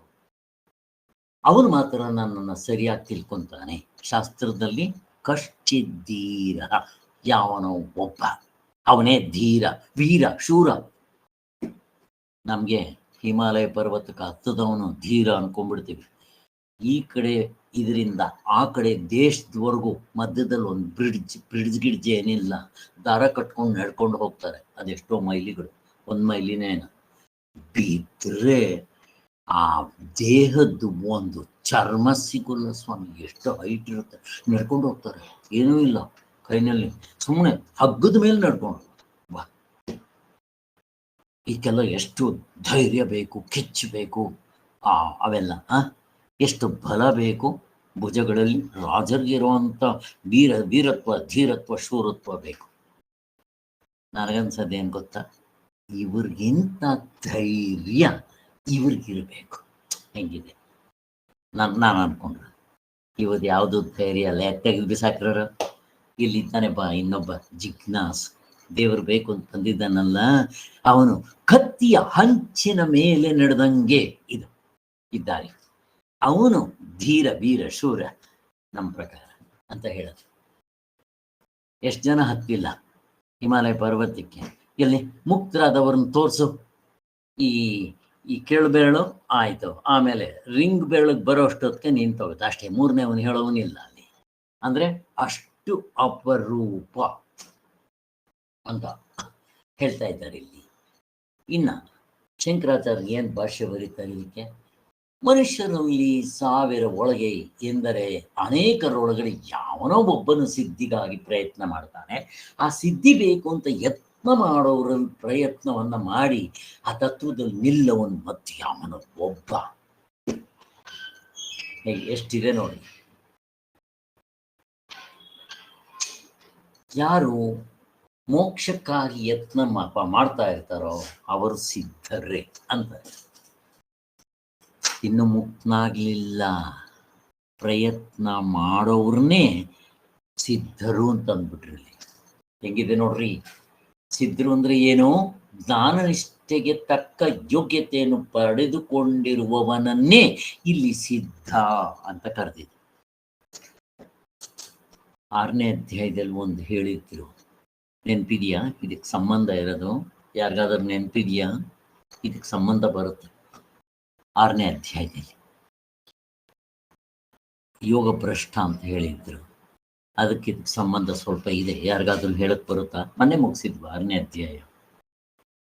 ಕೃಷ್ಣ ಭಗವಂತ ಅಲ್ಲಿ ಹೇಳ್ತಾನೆ, ಮುಕ್ತನವರೆಗೂ ಹೋಗ್ಬೇಡ್ರಿ, ನಿಜವಾಗ್ಲೂ ಜಿಜ್ಞಾಸವಾಗಿ ಅವನು ಸಾಧನ ಚತುಷ್ಟಯದಿಂದ ಕೂಡಿದ್ದು ಧ್ಯಾನ ಮಾಡೋದಕ್ಕೆ ಯೋಗ್ಯತೆ ಬಂದು ಇನ್ನು ಮುಕ್ತನಾಗಿಲ್ಲ, ಬಟ್ ಅವನು ಪ್ರಯತ್ನ ಮಾಡ್ತಾ ಇದ್ದಾನೆ.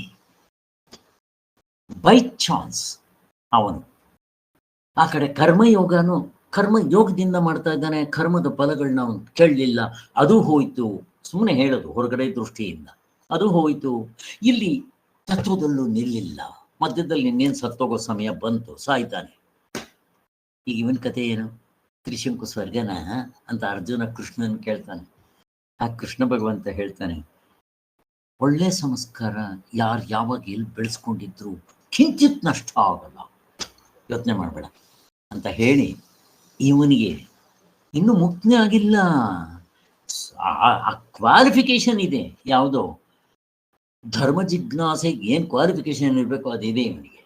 ಮತ್ತೆ ಪ್ರಯತ್ನ ಮಾಡ್ತಾ ಇದ್ದಾನೆ ಧ್ಯಾನವನ್ನೇ, ಮುಕ್ತನಾಗಲಿಲ್ಲ. ಯೋಚನೆ ಮಾಡಬೇಡ, ಅವನ ಸತ್ರು, ಅವನು ಯೋಗ ಭ್ರಷ್ಟ ಅಂತ ಕರೀತಾರೆ. ಬಟ್ ಅವನ ಮುಂದಿನ 7 ಜನ್ಮಗಳು, ಹಿಂದಿನ 7 ಜನ್ಮಗಳು ಮುಕ್ತರಾಗ್ಬಿಟ್ರು ಅನ್ಕೋ ಅಂತಾರೆ. ನಾನು ಅನ್ಕೊಂಡಿದ್ದು ಮೊದಲು ಮುಕ್ತರು ಆದವರ 7 ಸಂಸಾರ ಮೇಲೆ 7 ಸಂಸಾರ ಕೆಳಗಡೆ ಅನ್ಕೊಂಡಿದ್ದೆ. ಹಂಗೇನಿಲ್ಲ. ನೀವು ಓದ್ರಿ ಭಗವದ್ಗೀತೆ 6ನೇ ಅಧ್ಯಾಯ, ಅದನ್ನ ಕೃಷ್ಣ ಭಗವಂತ ಹೇಳ್ತಾ ಇದ್ದಾನೆ. ಇಲ್ಲೂ ಅಷ್ಟೇ, ಸಿದ್ಧರು ಅಂತಂದ್ರೆ ಏನು? ಯಾರಿಗ ಕ್ವಾಲಿಫಿಕೇಶನ್ ಇದ್ದಿದ್ದು ಇನ್ನೂ ಮುಕ್ತನಾಗಿಲ್ಲ ಅವನು, ಒಳಗಡೆ ಬಂದಿದ್ದಾನಲ್ಲ ಅವನು.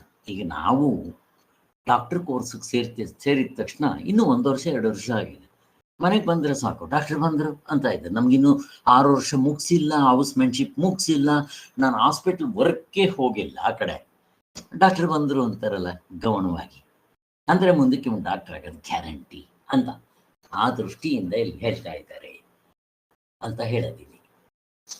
ಇನ್ನು ಭಗವಂತನ ತತ್ವ ಏನಪ್ಪ ಅದನ್ನು ತೋರಿಸ್ಕೊಡ್ತಾ ಇದ್ದಾರೆ. ಜ್ಞಾನದಲ್ಲಿ ರುಚಿ ಹುಟ್ಟಿಸುವುದರ ಮೂಲಕ ಕೇಳುವ ಅರ್ಜನನ್ನ ತನ್ನ ಕಣಗೆ ಕೇಳ್ಕೊಳ್ಳೋದಕ್ಕೆ ಭಗವಂತ ಈ ಮಾತು ಹೇಳ್ತಾ ಇದ್ದಾನೆ. 4ನೇ ಮಂತ್ರ ಏನದು? ಭೂಮಿರಾಪೋ ನಲೋ ವಾಯು ಖಂ ಮನೋ ಬುದ್ಧಿರೇವ ಚ ಅಹಂಕಾರ ಇತಿ ಯಮ್ಮೆ ಭಿನ್ನ ಪ್ರಕೃತಿರಷ್ಟದ ಅಂತ.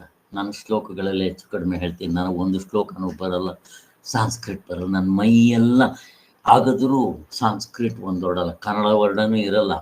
ಏನೋ ಹೇಳಬೇಕು ಕೆಲವರಿಗೆ, ಪಾಪ ನೀವೆಲ್ಲ ನೋಡ್ಕೊತಾ ಇರ್ತೀರಂತ ನನಗೆ ಎಷ್ಟು ಬರುತ್ತೋ ಅಷ್ಟು ಹೇಳ್ತೀನಿ. ಬೇಕಾದಷ್ಟು ತಪ್ಪುಗಳು ಇರ್ಬೋದು, ನಾನು ಕಾಪಿ ಮಾಡೋಕ್ಕೆ ಹೋಗ್ಬೇಡ್ರಿ. ಅಲ್ಲಿ ಅದರ ಅರ್ಥ ಏನು? ಇಲ್ಲಿ ಕಪಿಲ ಸಾಂಖ್ಯರದು ಸ್ವಲ್ಪ ತಗೋಬಹುದು. ಹಾಗೆ ಇಲ್ಲಿ ಏನು ಹೇಳ್ತಾ ಇದ್ದಾರೆ, ಇಲ್ಲಿ ಭೂಮಿ ಅಪ್ಪು ನೋಡ್ರಿ, ಅರ್ಜುನನ ಅಟ್ರಾಕ್ಟ್ ಮಾಡೋದಕ್ಕೋಸ್ಕರ ಮತ್ತೆ ಇಲ್ಲಿ ಹೇಳ್ತಾ ಇರೋದು. ಹೇಗೆ ಈ ಪ್ರಕೃತಿ ಪುರುಷರ ಸಂಯೋಗ ಆಯಿತು, ಇವುಗಳಲ್ಲಿ ಸ್ವಲ್ಪ ಬರುತ್ತೆ. ಪ್ರಪಂಚ ಹೆಂಗ್ ಸೃಷ್ಟಿ ಆಯಿತು ಅನ್ನೋ ಸ್ವಲ್ಪ ಇಲ್ಲಿ ಏನ್ ಹೇಳ್ತಾ ಇದ್ದಾರೆ. ಭೂಮಿ ಅಪ್ಪು ಅನಿಲ ವಾಯು ಆಕಾಶ ಎಲ್ಲ ಪಂಚಭೂತಗಳು, ಮತ್ತೆ ಮನಸ್ಸು ಬುದ್ಧಿ ಅಹಂಕಾರ, ಇವು 3 ಒಟ್ಟು 5 3 8.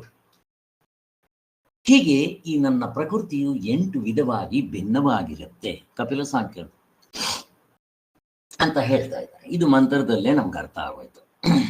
ಇದನ್ನ ಶಂಕರಾಚಾರ್ಯರು ತಿಳಿಸ್ತಾ ಇದ್ದಾರೆ.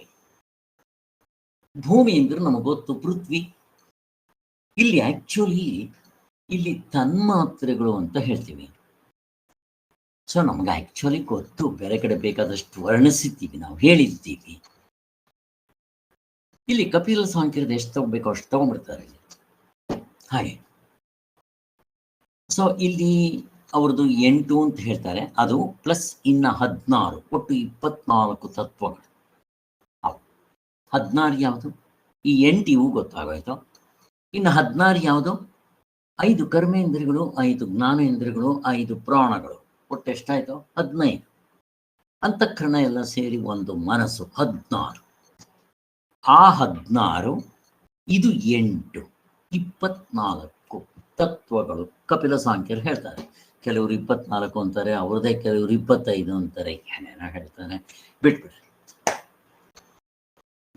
ಇವ್ರದ್ದು 24 ಆದ್ರೆ ನಮ್ಮ ಪಾತಂಜಲಗಳದ್ದು ಎಷ್ಟು? 25. ಯಾಕೆ ಪ್ರಶ್ನೆ ಕೇಳ್ತಾ ಇದ್ದೀನಿ, ಮೊನ್ನೆ ಎಲ್ಲ ಆಗಿದೆ, ಯಾಕೆ ಇವ್ರದ್ದು 25? ಪಾತಂಜಲಗಳದ್ದು 25, ಇವ್ರಿಗೆ 24 ಇಟ್ಕೊಳ್ರಿ, ಇದ್ರ ಪ್ರಕಾರ 24 ಇಟ್ಕೊಳ್ರಿ. ಅಲ್ಲಿಗೆ ಅವ್ರು 25 ಅಂತಾರೆ, ಯಾವ್ದು ಒಂದು ಎಕ್ಸ್ಟ್ರಾ ಆಯ್ತು? ಯಾರಾದ್ರು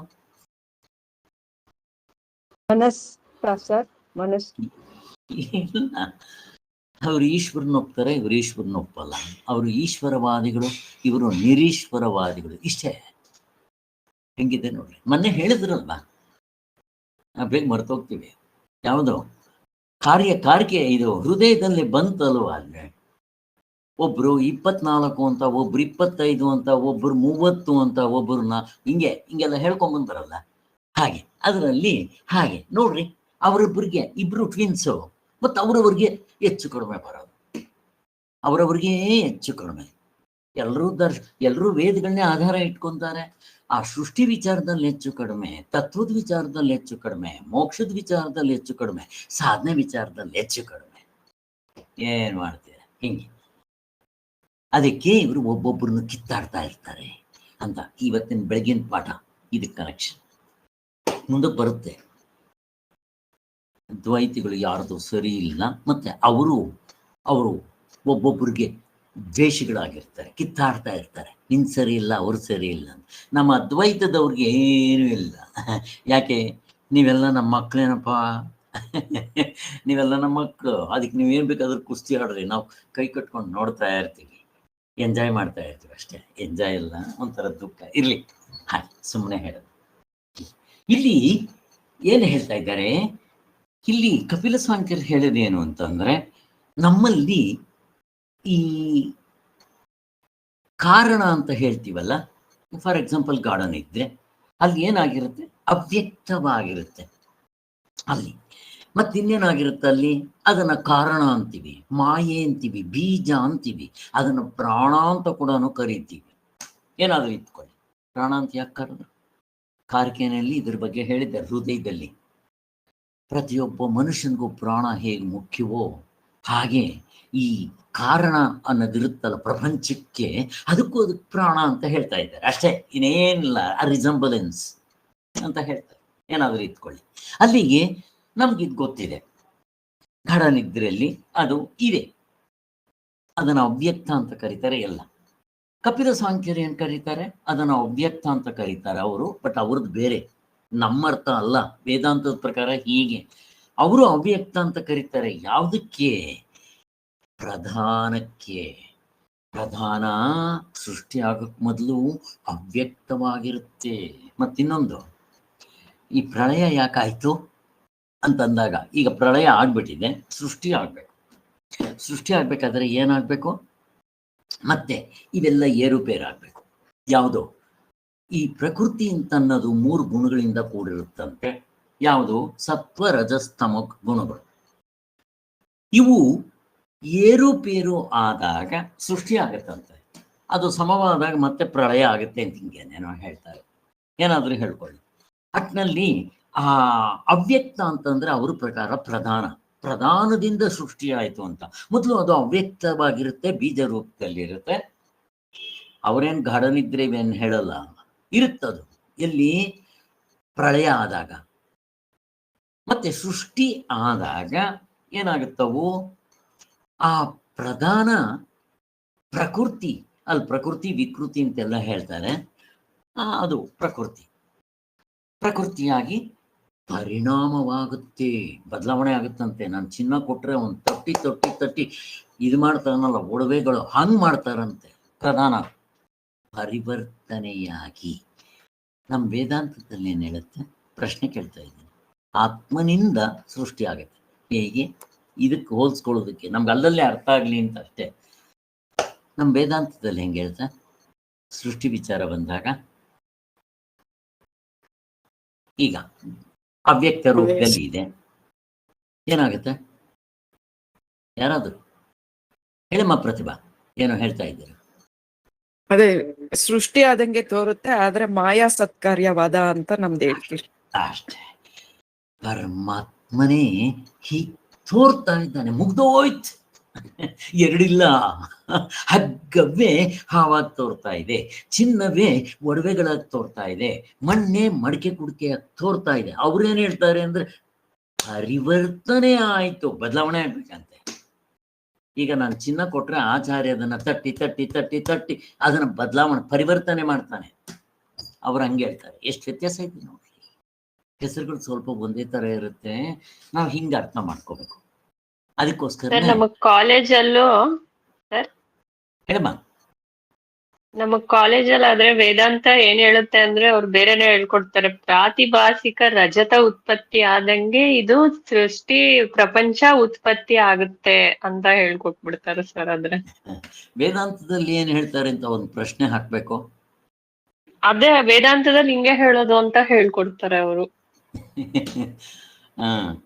ಏನಂತಂದ್ರೆ ಇನ್ನೊಂದ್ಸಾರಿ ಹೇಳಿ ಅದನ್ನ. ಪ್ರಾತಿಭಾಸಿಕ ಶುಕ್ತಿ ಅಂದ್ರೆ ಕಪ್ಪೆ ಚಿಪ್ಪಿನಲ್ಲೇ ರಜತ ಉತ್ಪತ್ತಿ ಆಗುತ್ತಂತೆ, ಪ್ರಾತಿಭಾಸಿಕ ರಜತ ಉತ್ಪತ್ತಿ ಆಗುತ್ತಂತೆ. ಅದಿರುತ್ತಂತೆ ನಿಜವಾಗ್ಲೂ. ಬ್ರಹ್ಮಜ್ಞಾನ ಬಂದ್ಮೇಲೆ ಬಾಧಿತ ಆಗುತ್ತಂತೆ, ಅಲ್ಲಿವರೆಗೂ ಅದ್ ನಿಜ, ಅದಿದ್ದೇ ಇರುತ್ತೆ. ಹಂಗೆ ಮಾಯೆ ಅವ್ರಿಗೆ ಕಾರಣ ಕೂಡ ಬ್ರಹ್ಮ ಅಂತ ಹೇಳಲ್ವಂತೆ, ಅದ್ವೈತ ಅಂತ ಹೇಳ್ತಾರೆ. ಅದ್ವೈತದಲ್ಲೇ ಕಾರಣ ಉಪಾದಾನ ಕಾರಣ ಮಾಯೆ, ಅದು ಈ ಪ್ರಪಂಚವನ್ನ ಪ್ರಾತಿಭಾಸಿಕವಾಗಿ ಸೃಷ್ಟಿ ಮಾಡತ್ತೆ. ಬ್ರಹ್ಮನ್ ತಿಳ್ಕೊಳ್ಳೋವರ್ಗು ನಿಮ್ಗಿರುತ್ತೆ ಇದು ಅಂತ ಹೇಳ್ತಾರೆ. ಹೆಂಗ್ ತಗೊಂಡ್ಬರ್ತಾರೆ ನೋಡ್ರಿ. ನಮ್ಮಲ್ಲಿ ಪ್ರಾತಿಭಾಸಿಕ ವ್ಯವಹಾರಿಕ ಆತ್ಮನಲ್ಲಿ ಅಡ್ರೆಸ್ ಇಲ್ಲ. ಹೇಗೆ ಹೇಳ್ತಾರೆ? ಪ್ರಾತಿಭಾಸಿಕ ವ್ಯವಹಾರಿಕ ಸತ್ಯ ಅದು ಬರೀ ಪಾರಮಾರ್ಥಿಕ ಸತ್ಯ ಅಷ್ಟೇ. ನಮ್ಮಲ್ಲಿ ಎಷ್ಟು ಸಿಂಪಲ್ ಆಗಿ ಪ್ರತಿಯೊಬ್ಬ ಎಂತ ದಡ್ಡನ್ಗೆ ಅರ್ಥ. ಅದು ನೋಡ್ರಿ, ಪ್ರಾತಿಭಾಸಿಕ ಸತ್ಯವನ್ನ ಗಪ್ ಗಪ್ ಮಾಡ್ಬೇಕು. ಅವ್ರ ತಲೆಗೆ ಹೋಗೋದೇ ಕಷ್ಟ ನಿಜವಾಗ್ಲು. ಆ ಪಂಚಪಾದಿಕ ಭಾಮತಿಕಾರರು ಏನಾದರೂ ಹೇಳ್ತಾ ಇದ್ರೆ ತಲೆಗೆ ಹೋಗೋದೇ ಕಷ್ಟ. ಅದಕ್ಕೆ ಸುಮ್ಮನೆ ಮೇಲ್ಗಡೆ ಸ್ವಲ್ಪ ಏನೋ ಇಟ್ಕೊಂಡಿದೀವಿ ಅಷ್ಟು ಸಾಕು. ನಮಗೆ ತುಂಬಾ ಕ್ಲಿಯರ್ ಈಸಿ ಎಂತ ದಡ್ಡನ್ಗೂ ಅರ್ಥ ಆಗುತ್ತೆ. ಸುಮ್ಮನೆ ನಮಗೆ ಅಲ್ಲೆಲ್ಲ ಇಲ್ಲೆಲ್ಲ ತುಂಬಾ ಹೇಳ್ತಾರೆ ಅಂತ ಇಲ್ಲಿ ಕೂಡ ಹೇಳಿರೋದ್ರಿಂದ ನಿಮ್ಗೆ ತಿಳ್ಕೊಳಕ್ ಹೇಳ್ತಾ ಇದ್ದೀನಿ. ಅದಕ್ಕೋಸ್ಕರ ಹೀಗೆ ಇದು ಅವ್ರೇನ್ ಮಾಡ್ತಾರೆ ಕೊನೆಗೆ ಈ ಕಪಿಲ ಸಾಂಖ್ಯರು, ಇವು ಮೊದಲು ಅವ್ಯಕ್ತ ರೂಪದಲ್ಲಿ ಮತ್ತೆ ತನ್ಮಾತ್ರೆ ರೂಪದಲ್ಲಿರುತ್ತೆ. ತನ್ಮಾತ್ರೆ ಅಂದ್ರೆ ಅದು ಡಿವೈಡ್ ಆಗಲ್ಲ, ಸೂಕ್ಷ್ಮವಾದ್ದು, ಅದು ರಾ ಮೆಟೀರಿಯಲ್ ರೂಪದಲ್ಲಿರುತ್ತೆ ಅಂತ ತನ್ಮಾತ್ರೆ ಅಂತಾರೆ. ಪಂಚಭೂತಗಳಿಗೆ ತನ್ಮಾತ್ರೆ ಅಂತಾರೆ. ಆಮೇಲೆ ಏನಾಗುತ್ತದು ಡಿವೈಡ್ ಆಗ್ತಾ ಬರುತ್ತೆ. 50 ಅದರಲ್ಲಿ ಹೀಗೆ 50% 50% ಹಾಗೆ. ಆಮೇಲೆ ಅದು ಪಂಚಭೂತಗಳಾಗಿ ಪ್ರತಿಯೊಬ್ಬರಿಗೂ ಕಾಣೋದು. ಮೊದಲು ಇರೋದು ಹೆಂಗಿರುತ್ತದು ಅವ್ಯಕ್ತ ರೂಪದಲ್ಲಿರುತ್ತೆ. ಅದಕ್ಕೆ ತನ್ಮಾತ್ರೆ ಅಂತ ಕರೀತಾರೆ ಅಂತ. ಅಲ್ಲಿಗೆ ಈ 8 ಹೇಳ್ತಾರಲ್ವಾ, ಅಲ್ಲಿ ತನ್ಮಾತ್ರೆಗಳು 5 ರಾ, ಆಮೇಲೆ ಬುದ್ಧಿ ಅಹಂಕಾರ ಇವು ಮನಸ್ಸು ಇವು ಅಥವಾ ಅವ್ಯಕ್ತ ಹೀಗೆ ಹೇಳ್ತಾರೆ. ಅವರು ಮೊದಲೇ ಎತ್ಕೊಂತಾನೆ ಅಷ್ಟೇ ಹೇಳೋದು ಅವ್ರು. ಆಕ್ಚುಲಿ ಮನಸ್ಸು ಬುದ್ಧಿ ಅಹಂಕಾರ ಅಂತಾರೆ ಮಂತ್ರದಲ್ಲಿ. ಹೀಗೆ ಇಷ್ಟೆಲ್ಲ ಹೇಳ್ತಾರೆ. ಅವು 8 ಅವು ಡಿವೈಡ್ ಆಗಿ ಇದರಲ್ಲಿ ಸ್ವಲ್ಪ ಅದರಲ್ಲಿ ಸ್ವಲ್ಪ ಹಿಂಗೇನೇನೋ ಮಿಕ್ಸ್ ಆಗುತ್ತಂತೆ. ಹಾಗೆ ಅದಾದ ಮೇಲೆ ಪಂಚಭೂತಗಳಾಗುತ್ತೆ. ಅವು ನಮ್ಮ ಕಣ್ಣು ಕಾಣುತ್ತೆ. ಅದನ್ನೇ ನೀವು ಆಕಾಶ, ಅಗ್ನಿ, ವಾಯು, ಅಗ್ನಿ, ಜಲ, ಪೃಥ್ವಿ ಅಂತ ನಾವು ಹೇಳೋದು ಅಂತ ಏನಾದರೂ ಇಟ್ಕೊಳ್ಳಿ. ಅಲ್ಲಿಗೆ ಪ್ರಕೃತಿ ಆಯ್ತು. ಪ್ರಕೃತಿ ಇನ್ನ ಪುರುಷ. ಪ್ರಕೃತಿ ಅಂತನ್ನೋದು ಇದು ಕೀಳ್ಮಟ್ಟದ ಇದಂತೆ. ಪರಮಾತ್ಮಂದು ಕೀಳ್ಮಟ್ಟ ಪರಾಪ್ರಕೃತಿ. ಇನ್ನೊಂದು ಪ್ರಕೃತಿ ಇದು ಪುರುಷ ಅಂತಂದ್ರೆ ಅವನು ಹೆಚ್ಚಿನ ಮಟ್ಟದ್ದು. ಅದಕ್ಕೋಸ್ಕರ ಈ ಪ್ರಕೃತಿ ಪುರುಷರ ಸಂಯೋಗ ಈ ಕಪಿಲ ಸಾಂಖ್ಯರು ಹೇಳೋದು. ಅದರಿಂದ ನಮ್ಗೆ ಈ ಅವಿದ್ಯೆ ಆಗಿದೆ. ಈಗ ನಾವು ಬಿಡಿಸ್ಕೋಬೇಕು, ಪ್ರಕೃತಿ ಪುರುಷನ್ ಬಿಡಿಸ್ಕೋಬೇಕು ಅಂತ ಇವ್ರು ಹೇಳೋದು. ನಮ್ದು ಆತ್ಮ ಅನಾತ್ಮಗಳು ನಮ್ಮದೇ ಬೇರೆ, ಡೂಪ್ಲಿಕೇಟ್ ಆಗಿ ಒರಿಜಿನಲ್ ಆಗಿ ನಾನು ನನ್ನದು ಇಲ್ಲಿ ಕಲಬೆರಕೆ ಆಗಿ ನಾವು ಹಿಂಗೆ ಹೇಳ್ತೀವಿ. ಅದಕ್ಕೆ ಸ್ವಲ್ಪ ಇಲ್ಲಿ ಭಗವದ್ಗೀತೆ 13ನೇ ಅಧ್ಯಾಯದಲ್ಲಿ ಅದಕ್ಕೆ ಕ್ಷೇತ್ರಜ್ಞ ವಿಭಾಗ ಯೋಗ ಅಂತ ಹೇಳ್ಬಿಡ್ತಾರೆ. ಹೀಗೆ ಏನಾದರೂ ಇಟ್ಕೊಳ್ಳಿ, ಇಲ್ಲಿ ಇಷ್ಟು ಹೇಳ್ತಾರೆ, ಇಷ್ಟು ನಮ್ಗೆ ಅರ್ಥ ಆಗೋಯ್ತು. ಅಲ್ಲಿಗೆ ಅವು 8 ತನ್ಮಾತ್ರೆಗಳು ಫಸ್ಟು, ಆಮೇಲೆ ಅವು ಪಂಚಭೂತಗಳಾಗುತ್ತೆ. ಇವೆಲ್ಲ ಅವು 8 ಎಲ್ಲ ಮೊದಲೇ ಹೇಳ್ಬಿಟ್ಟಿದ್ದೀನೆಲ್ಲ ಇವು. ಮತ್ತೆ ಆ 3 ಹೇಳುವಾಗ ಏನು ಹೇಳ್ತಾರೆ? ಅಹಂಕಾರ, ಮಹತ್ವ, ಅವ್ಯಕ್ತ, ಇವು 3, 5 3 8 ಹೇಳ್ತಾರೆ. ಇವನೇನು ತಲೆಗೆ ಹಚ್ಕೊಳಕ್ ಹೋಗ್ಬೇಡ್ರಿ, ನಿಮ್ಗೆ ಎಷ್ಟು ಹೋದ್ರೆ ಅಷ್ಟು ಸಾಕು, ಏನು ಅಷ್ಟೇನು ಅರ್ಥ ಮಾಡ್ಕೊಳ್ಳೋದೇನು ಬೇಕಾಗಿಲ್ಲ ಇವು. ಹಾಗೆ ಹಾಗೆ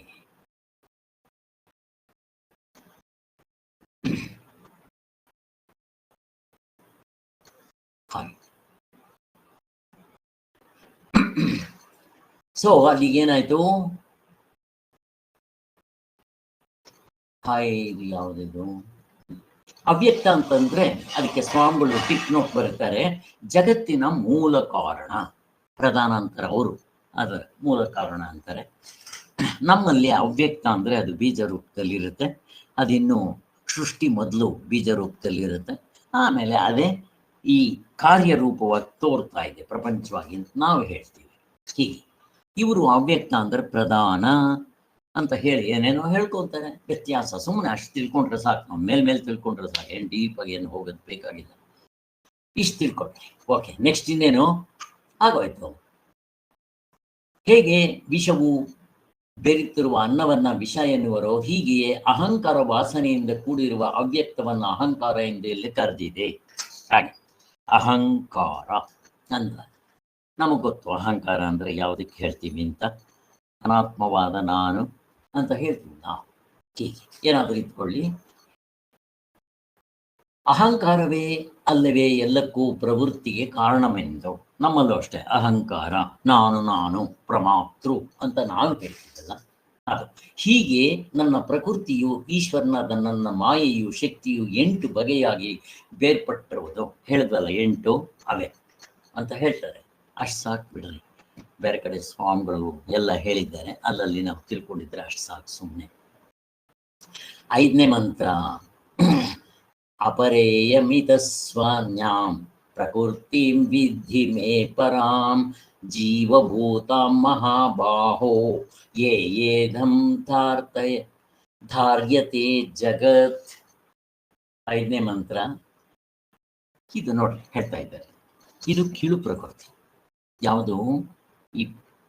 ಇದು ಈ ಪ್ರಪಂಚ ಪ್ರಕೃತಿ ಅಂತೀವಲ್ಲ, ಇದು ಕೀಳು ಪ್ರಕೃತಿ. ಇದರಲ್ಲಿ ಏನೇನಿದೆ?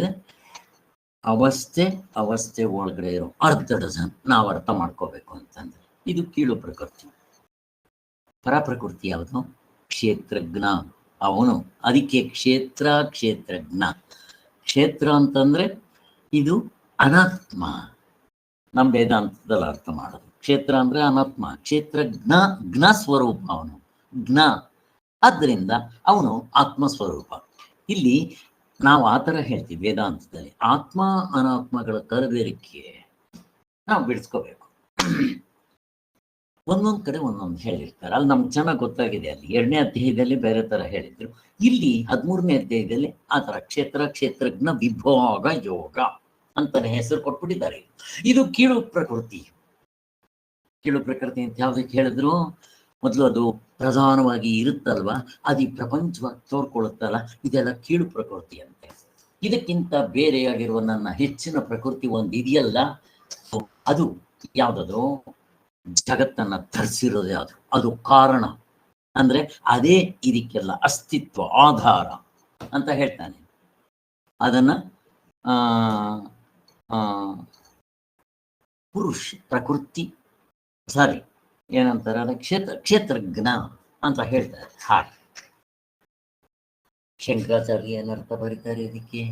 ಇದು ಅಪರ ಪ್ರಕೃತಿ, ಹೆಚ್ಚಿನದಲ್ಲ, ಕಡಿಮೆ ಮಟ್ಟದ್ದು, ಕೀಳಾದದ್ದು, ಅಶುದ್ಧವಾದದ್ದು, ಅನರ್ಥವನ್ನು ಉಂಟು ಮಾಡುವಂಥದ್ದು, ಸಂಸಾರ ಬಂಧನ ಇದರಿಂದನೇ ಅಂತ. ಪ್ರಕೃತಿ ಅಂತ ಏನದು? ಅವಿದ್ಯಾ ಕಲ್ಪಿತವಾದ ಈ ಜಡ ಪ್ರಕೃತಿಯ ಅಭಿಮಾನದಿಂದಲೇ ಜೀವರು ಸಂಸಾರ ಬಂಧನಕ್ಕೆ ಸಿಕ್ಕೊಂಡಿರ್ತಾರೆ. ಪ್ರಕೃತಿ ಅಂದ್ರೆ ಅದು. ಹೀಗೆ ನಾನು ಮೇಲೆ ಹೇಳಿರುವ ಪ್ರಕೃತಿಗಿಂತ ಬೇರೆಯಾಗಿರುವ ಇನ್ನೊಂದು ಆತ್ಮನ್ ವಿಚಾರ ಹೇಳ್ತಾ ಇದ್ದಾರೆ. ನನ್ನ ನಿಜವಾದ ಸ್ವರೂಪ ಒರಿಜಿನಲ್ ಅವನು ಅತ್ಯಂತ ಶುದ್ಧನಾಗಿರ್ತಾನೆ, ವಿಶುದ್ಧನಾಗಿ ನನ್ನ ಆತ್ಮನಾಗಿದ್ದಾನೆ. ನನಗೇಂದ್ರೆ ಪ್ರತಿಯೊಬ್ಬರಿಗೂ ಆತ್ಮನಾಗಿದ್ದಾನೆ ಅಂತ ಹೇಳ್ತಾರೆ. ಹಾಗೆ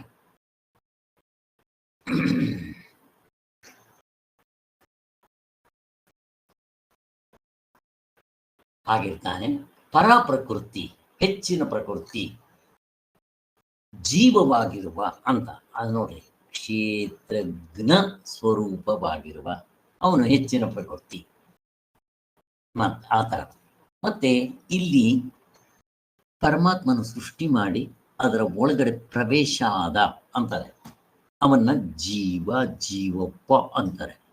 ಈ ಶರೀರವನ್ನ ಜೀವ ಜೀವ ಜೀವ ಅಂತೀವಿ ನಾವು. ಇದರಲ್ಲಿ ಪ್ರಾಣ ಇರುತ್ತೆ.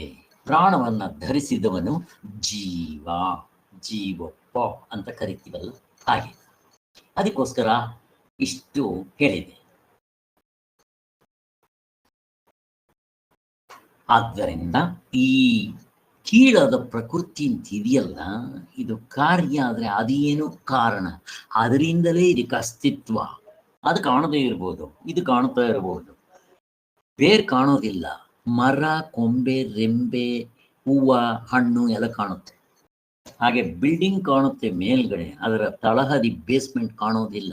ಹಾಗೆ ಕಾರ್ಯಕಾರಣ ಅಂತ ಹೇಳ್ತಾ ಇದ್ದಾರೆ. ಹೀಗೆ ಪರಮಾತ್ಮನೇ ಜೀವರೂಪದಿಂದ ಒಳಹೊಕ್ಕಿದ್ದಾನೆ ಅಂತ ಹೇಳ್ತಾ ಇದ್ದಾರೆ. ಇಷ್ಟ ಆಯ್ತು.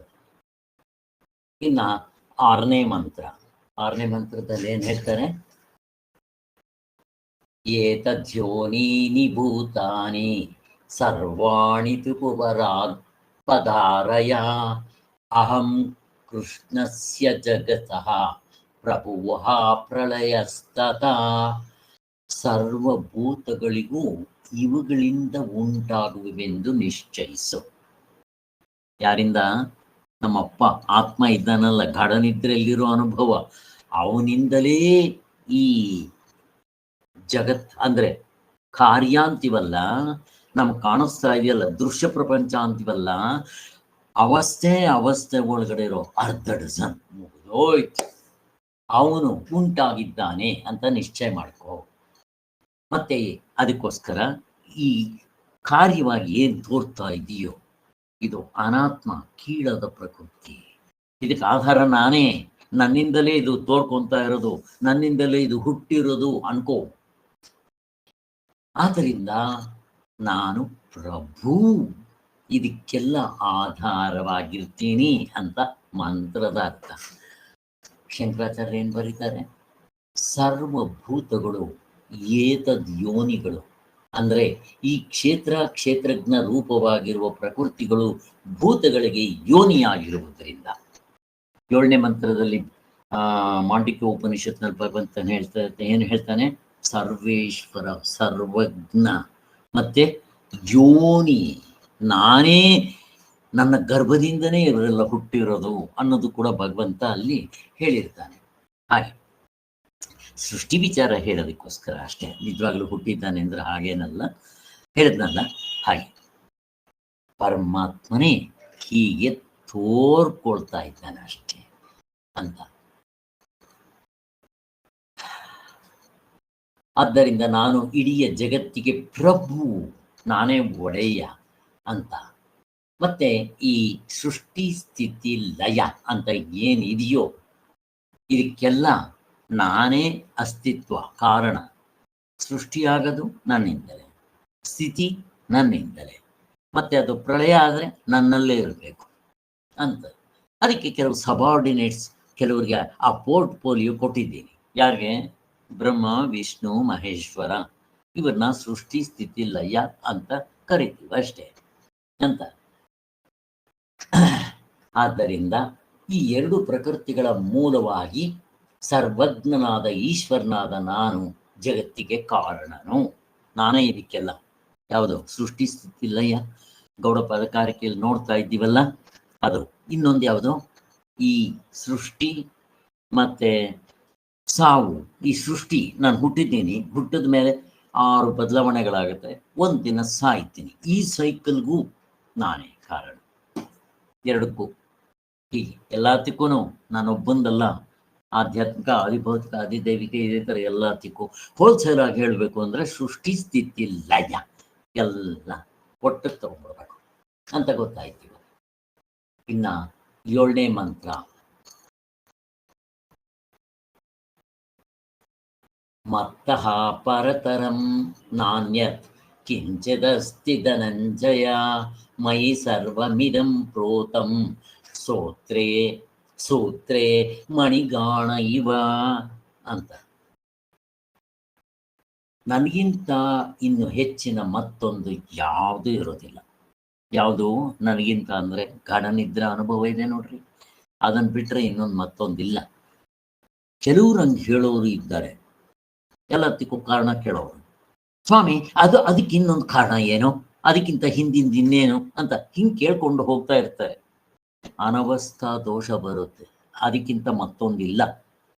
ನಾನು ಪ್ರಶ್ನೆ ಕೇಳೋದು, ಯಾಕಿಲ್ಲ ಯಾಕಿಲ್ಲ ಪ್ರಶ್ನೆ ಕೇಳ್ತೀನಿ. ಯಾಕಿಲ್ಲ? ನನಗೆ ನನ್ನ ಮಕ್ಕಳಿಗೆ ನಾನು ತಂದೆ ತಾಯಿ, ನನಗೆ ನಮ್ಮಪ್ಪ ತಂದೆ ತಾಯಿ, ನಮ್ಮಪ್ಪ ಅಮ್ಮ ತಾಯಿ ತಂದೆ ತಾಯಿಗಳು, ಅವ್ರಿಗೆ ಅವರಪ್ಪ. ಯಾಕಿಲ್ಲ ಹಿಂಗೆ? ಹಂಗೆ ಅವ್ರಿಗೂ ಇರ್ಬೋದು. ನೀವೇನೋ ಆತ್ಮ ಅಂತೀರ, ಅವನಪ್ಪ ಯಾರೋ ಅಂತ ಪ್ರಶ್ನೆ ಕೇಳಿದ್ರೆ ನಾನು ಪ್ರಶ್ನೆ ಕೇಳ್ತಾ ಇದ್ದೀನಿ, ಇನ್ಯಾಕಿಲ್ಲ? ಆತ್ಮನೇ ಎಲ್ಲರಿಗೂ ಅಪ್ಪ. ಅದು ಸೇರೆ ಅದಲ್ಲ ಉತ್ತರ. ಯಾಕಾಗ್ಬಾರ್ದು? ಅವರಪ್ಪ ಇನ್ನೊಬ್ಬ ಯಾಕಿರ್ಬಾರ್ದು? ಇಲ್ಲ ಸರ್, ಅವ್ರು ಇಂತಡಿಕೆ ಆಗಿ ಇನ್ಯಾವ್ದು ಇಲ್ಲ ಸರ್. ಹಂಗೆ ಹೇಳ್ಕೊಂಡು ಹೋದ್ರೆ ಅನವಸ್ಥಾ ದೋಷ ಅಂತ ಅದನ್ನೇ ಹೇಳ್ತಾ ಇರೋದು. ನೀವು ಹೇಳ್ತೀರಪ್ಪ, ಯಾಕಿಲ್ಲ ಅಂತ ನನ್ನ ಪ್ರಶ್ನೆ. ಯಾಕಿಲ್ಲ? ಅದಲ್ಲ ಆನ್ಸರ್. ಅದ್ವೈತ ಅದೊಂದೇ ಇರೋದು. ಅದು ಹಿಡ್ಕೊಳ್ರಿ. ಎಲ್ಲಿ ಅವನಾಗಿ ನಿಂತ್ಕೊಂಡ್ರೆ ಒಂದೇ ಇರೋದು. ಎರಡನೇ ತೋರ್ಸ್ರಿ, ಅವ್ರಪ್ಪ ಇನ್ನೊಬ್ಬ ಅಂತ ಅನ್ನೋದಕ್ಕೆ ಇನ್ನೊಬ್ಬನ ತೋರಿಸ್ರಿ ಅಲ್ಲ ನನಗೆ. ಇದನ್ನ ಅದ್ವೈತ ಅಂತಾರೆ. ಅದಕ್ಕೆ ನಮ್ಗೆ ಶತ್ರುಗಳಿಲ್ಲ. ಇವನ್ ದೊಡ್ಡವನು, ಇವನ್ ಚಿಕ್ಕವನು, ಕ್ವಶ್ಚನ್ ಇಲ್ಲ. ಹೆಂಗಿದೆ? ಅದನ್ನು ಹಿಡ್ಕೋಬೇಕು. ಎರಡನೇ ವಸ್ತು ಇಲ್ವೇ, ಅದ್ವೈತ ಇರೋದು ಒಂದೇ. ಇನ್ನು ಅವರಪ್ಪ ಯಾರು, ಅವ್ರ ಮಗ ಯಾವನು, ಎಂಥದ್ದು ಕ್ವಶ್ಚನೇ ಇಲ್ಲ ಅಲ್ಲಿ. ಎರಡನೇ ತೋರ್ಸು ನೀನು, ಆಮೇಲೆ ಹೇಳಿ ಬಂತೆ ಇವನಿಗಪ್ಪ ಇವನಿಗಪ್ಪ ಅಂತ ಏನಾದರೂ ಹೇಳೋಣ. ಎಲ್ಲಿ 1, 2, 3 ಹೇಳಬೇಕು ಅಲ್ಲಿ ಕಾಲ ದೇಶ ಕಾರ್ಯಕಾರಣ ಭಾವಕ್ಕೆ ಒಳಪಟ್ಟಿರ್ಬೇಕು. ಅದೇನಿದ್ರು ಅವಸ್ಥೆ ಒಳಗಡೆ. ಅವಸ್ಥೆನ ಮೀರಿ ನಿಮ್ಗೆ ಗಾಢನಿದ್ರಲ್ಲೇ ಇಲ್ಲ, ಗಾಢನಿದ್ರಲ್ಲೇ ಇಲ್ಲ, ಪ್ರಶ್ನೆ ಇಲ್ಲ ಅಲ್ಲಿ. ಹೆಂಗಿದೆ? ಗಾಢನಿದ್ರಲ್ಲೇ ಇಲ್ಲದೆ ಇದ್ಮೇಲೆ ಏನಾದ ಅವರಪ್ಪನ ಮೀರಿರೋ ಅವನಲ್ಲಿ ಹೆಂಗಿದೆ ಅದ್ವೈತ ತತ್ವ? ಅಲ್ಲಿ ಕ್ವಶ್ಚನ್ನೇ ಬರೋದಿಲ್ಲ. ಅದೆಲ್ಲ ಆಮೇಲೆ ಅನವಸ್ಥಾ ದೋಷ ಬರುತ್ತವೆಲ್ಲ. ಇದ್ರಿಂದ ಇದು ಅವನು ಹೇಳ್ತಾ ಇದ್ದಾನೆ ಇಲ್ಲಿ. ಏನದು? ಇದೆಲ್ಲವೂ ನನ್ನಲ್ಲಿ ದಾರದಲ್ಲಿ ರತ್ನಗಳ ಗುಂಪುಗಳಂತೆ ಪೋಣಿಸಲ್ಪಟ್ಟಿದೆ ಅಂತ. ಇದೆಲ್ಲವೂ ಯಾವುದೆಲ್ಲ? ಅವಸ್ಥೆ ಒಳಗಡೆರೋ ಅರ್ಧ ಡಜನ್ ತಗೊಂಡ್ಬಿಡ್ರಿ. ಅಥವಾ ದೃಶ್ಯ ಪ್ರಪಂಚ, ಎರಡೂ ಸೇರಿಸ್ಕೋಬೇಕಿಲ್ಲಿ. ದೃಶ್ಯ ಅದೃಶ್ಯ ಎರಡೂ ಸೇರಿಸ್ಕೋಬೇಕಿಲ್ಲಿ. ಅದೃಶ್ಯವೂ ಕೂಡ ಅನಾತ್ಮವೇ. ಯಾಕೆ? ಪರಮಾತ್ಮನು ದೃಶ್ಯ ಅದೃಶ್ಯವನ್ನ ಮೀರಿದ್ದಾನೆ, ಕಾರ್ಯ ಕಾರಣ ಭಾವವನ್ನ ಮೀರಿದ್ದಾನೆ, ಅಭಿಧಾನ ಅಭಿಧೇಯವನ್ನ ಮೀರಿದ್ದಾನೆ. ನನ್ನ ನಿಜವಾದ ಸ್ವರೂಪ ಹೇಗಿದೆ ನೋಡ್ರಿ. ಕಾಲ ದೇಶ ಕಾರ್ಯಕಾರಣ ಭಾವವನ್ನ ಮೀರಿದ್ದಾನೆ, ಸ್ಥೂಲ ಸೂಕ್ಷ್ಮವನ್ನ ಮೀರಿದ್ದಾನೆ, ದ್ವಂದ್ವಗಳನ್ನೆಲ್ಲ ಮೀರಿದ್ದಾನೆ, ಕಾರ್ಯಕರಣವನ್ನ ಮೀರಿದ್ದಾನೆ, ಕಾರ್ಯಕಾರಣವನ್ನ ಮೀರಿದ್ದಾನೆ. ಹಾಗೆ ಆದ್ದರಿಂದ ಅಲ್ಲಿ ಅವನೆಲ್ಲೇ ಇವೆಲ್ಲ ಪೋಣಿಸ್ತಂಗಿದೆ ಅಷ್ಟೇ. ನೀವೇನ್ ಬೇಕಾದ್ರೂ ಹೇಳ್ಕೊಳ್ರಿ, ಇನ್ನೇನು ಕಷ್ಟ ಇದರಲ್ಲಿ. ಅವಸ್ಥೆ ಒಳಗಡೆ ಇರೋ ಅರ್ಧ ಡಜನ್ ಪರಮಾತ್ಮ ಅನ್ನೋದೊಂದು ದಾರ ಮಾಡ್ಕೊಡ್ರಿ. ಆಮೇಲೆ 2 ಇದೆ ಅಂತ ಅನ್ಬಾರ್ದು. ಆಮೇಲೆ ನೋಡ್ರಿ, ಮಣಿಗಳು 1, ಅದ್ರ ಒಳಗಡೆ ಇರೋ ದಾರ 1, 2 ಆಯ್ತಲ್ಲ. ಅಲ್ಲಿಗೆ ನಿಮ್ ದ್ವೈತ ಆಯ್ತಲ್ಲ. ಅದ್ವೈತ ಎಲ್ಲ ಆಯ್ತು ಒಂದು ಪ್ರಶ್ನೆ ಕೇಳಿದ್ರೆ ಹಾಗೆ.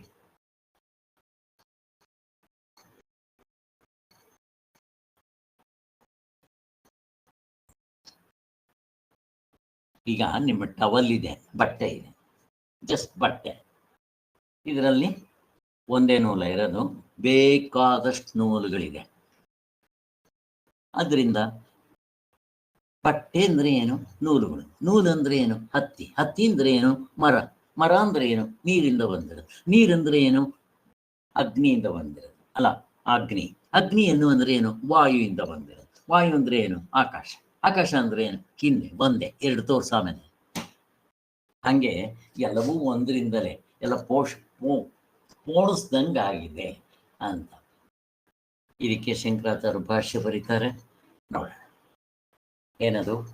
ಹೀಗಿರುವ ಕಾರಣ ಪರಮೇಶ್ವರನಾದ ನನಗಿಂತ ಹೆಚ್ಚಿನ ಬೇರೊಂದು ಕಾರಣಾಂತರವು ಯಾವುದು ಇರುವುದಿಲ್ಲ.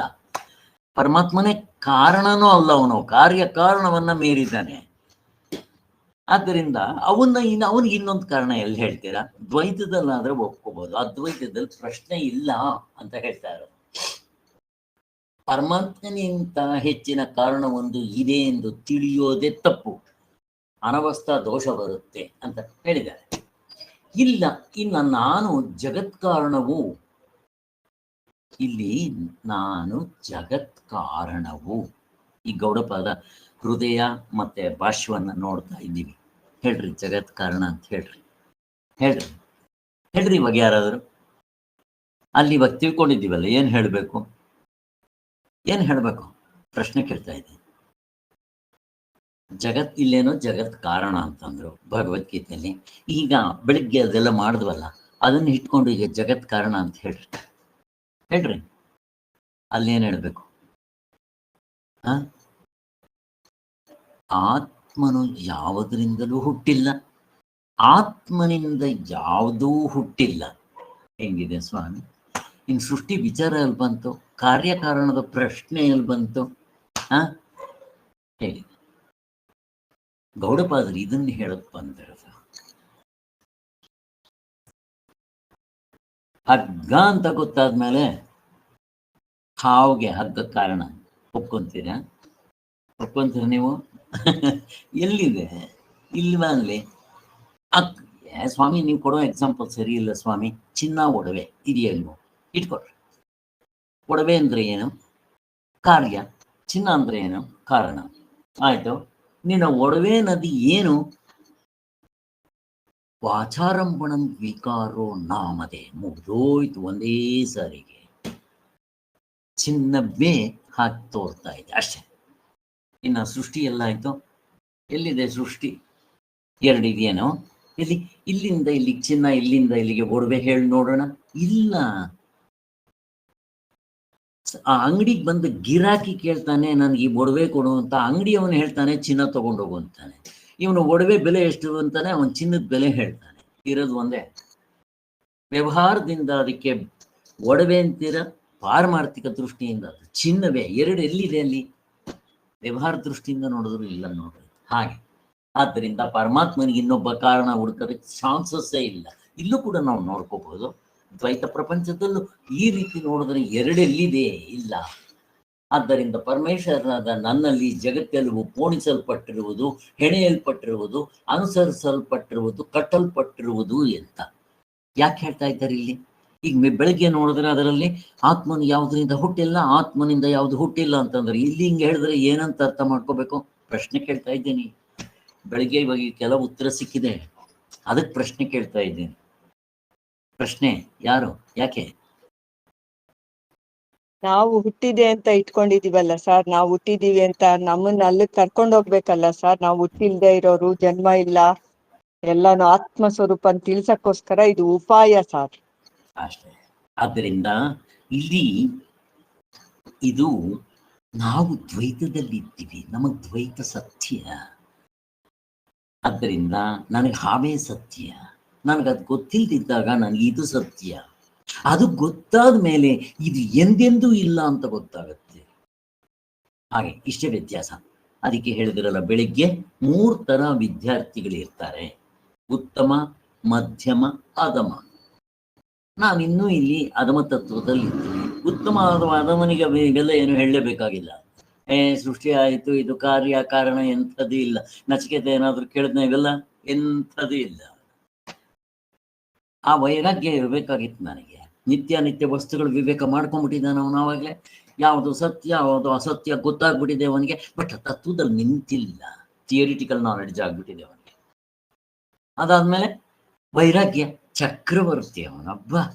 ಇಹ ಇಹ ಪರ ಫಲಭೋಗ ವಿರಾಗ, ಈ ಲೋಕ ಪರಲೋಕದಲ್ಲಿ ಏನು ಬೇಡ. ಯಮಧರ್ಮರಾಜ ತಾನು ಸೀಟ್ ಕೊಡ್ತೀನಿ ಅಂದ್ರೆ ಕನಸ್ನಲ್ಲೂ ಬೇಡ, ಹೈಕ ನೀನೆ. ಹೆಂಗಿರ್ಬೇಕು ಅವನು. ಮತ್ತೆ ಷಟ್ ಸಂಪತ್ತಿ ಅವನಲ್ಲಿ ತಾಂಡವಾಡ್ತಾ ಇತ್ತು.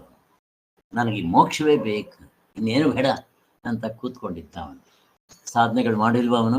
3 ದಿವಸ ಉಪವಾಸ ಮಾಡಿದ್ದ. ನಾವು ಯಾವಾಗ ಮಾಡಿದ್ದೀವಿ? ಎಲ್ಲ ಆಗ್ಬಿಟ್ಟಿದೆ, ಎಲ್ಲ ಸಾಧನೆಗಳು ಮಾಡಿ ಕೂತ್ಬಿಟ್ಟಿದ್ದಾನೆ. ಅಂಥವನಿಗೆ ಈ ಸೃಷ್ಟಿ ವಿಚಾರ ಹೇಳಕ್ ಹೋಗ್ಬೇಕೇನೋ? ಏನೂ ಆಗಿಲ್ಲ ಅಂತಾನು. ಅಂಥವನು ಉತ್ತಮಾಧಿಕಾರಿ. ಮಧ್ಯಮಾಧಿಕಾರಿಗಳು ನಾವು ಇಲ್ಲೇ ನಿಂತಿರ್ತೀವಿ, ಅಯ್ಯೋ ಸೃಷ್ಟಿ ಆಯ್ತಲ್ಲ ಅಂತ ನಾವು ಅದಕ್ಕೋಸ್ಕರ ಹೌದಪ್ಪ ಸೃಷ್ಟಿ ಆಯ್ತು ಅಂತ ಇಟ್ಕೋ ಅಂತ ಹೇಳಿ ಕರ್ಕೊಂಡು ಹೋಗ್ಬೇಕು. ಇಷ್ಟೇ ವ್ಯತ್ಯಾಸಪ್ಪ, ಅಷ್ಟೇ. ಇನ್ನ ಭಗವಂತನ ವಿಭೂತಿಗಳನ್ನ ಹೇಳ್ತಾರೆ. ಅಲ್ಲಿಗೆ ಎಷ್ಟು 7 ಮಂತ್ರ ಆಯಿತು, ಇನ್ನೂ 7 ಏನೋ ಇದೆ. ಭಗವಂತನ ವಿಭೂತಿಗಳು ಇಲ್ಲಿಂದ ಶುರುವಾಗುತ್ತೆ. ಸೇಮ್ ಎಲ್ಲ ಎಷ್ಟೊಂದು ವಿಭೂತಿಗಳನ್ನ ಹೇಳ್ತಾ ಹೋಗ್ತಾರೆ. ನೋಡೋಣ ನಾಳೆ. ಜೈ ಶ್ರೀರಾಮ್. ಓಂ ಶಾಂತಿ ಶಾಂತಿ ಶಾಂತಿ. ಜೈ ಗುರುದೇವ್. ಜೈ ಶ್ರೀರಾಮ್. ಓಕೆ ಜೈ ಶ್ರೀರಾಮ್ ಸರ್. ಓಕೆ. ಜೈ ಜೈ ಶ್ರೀ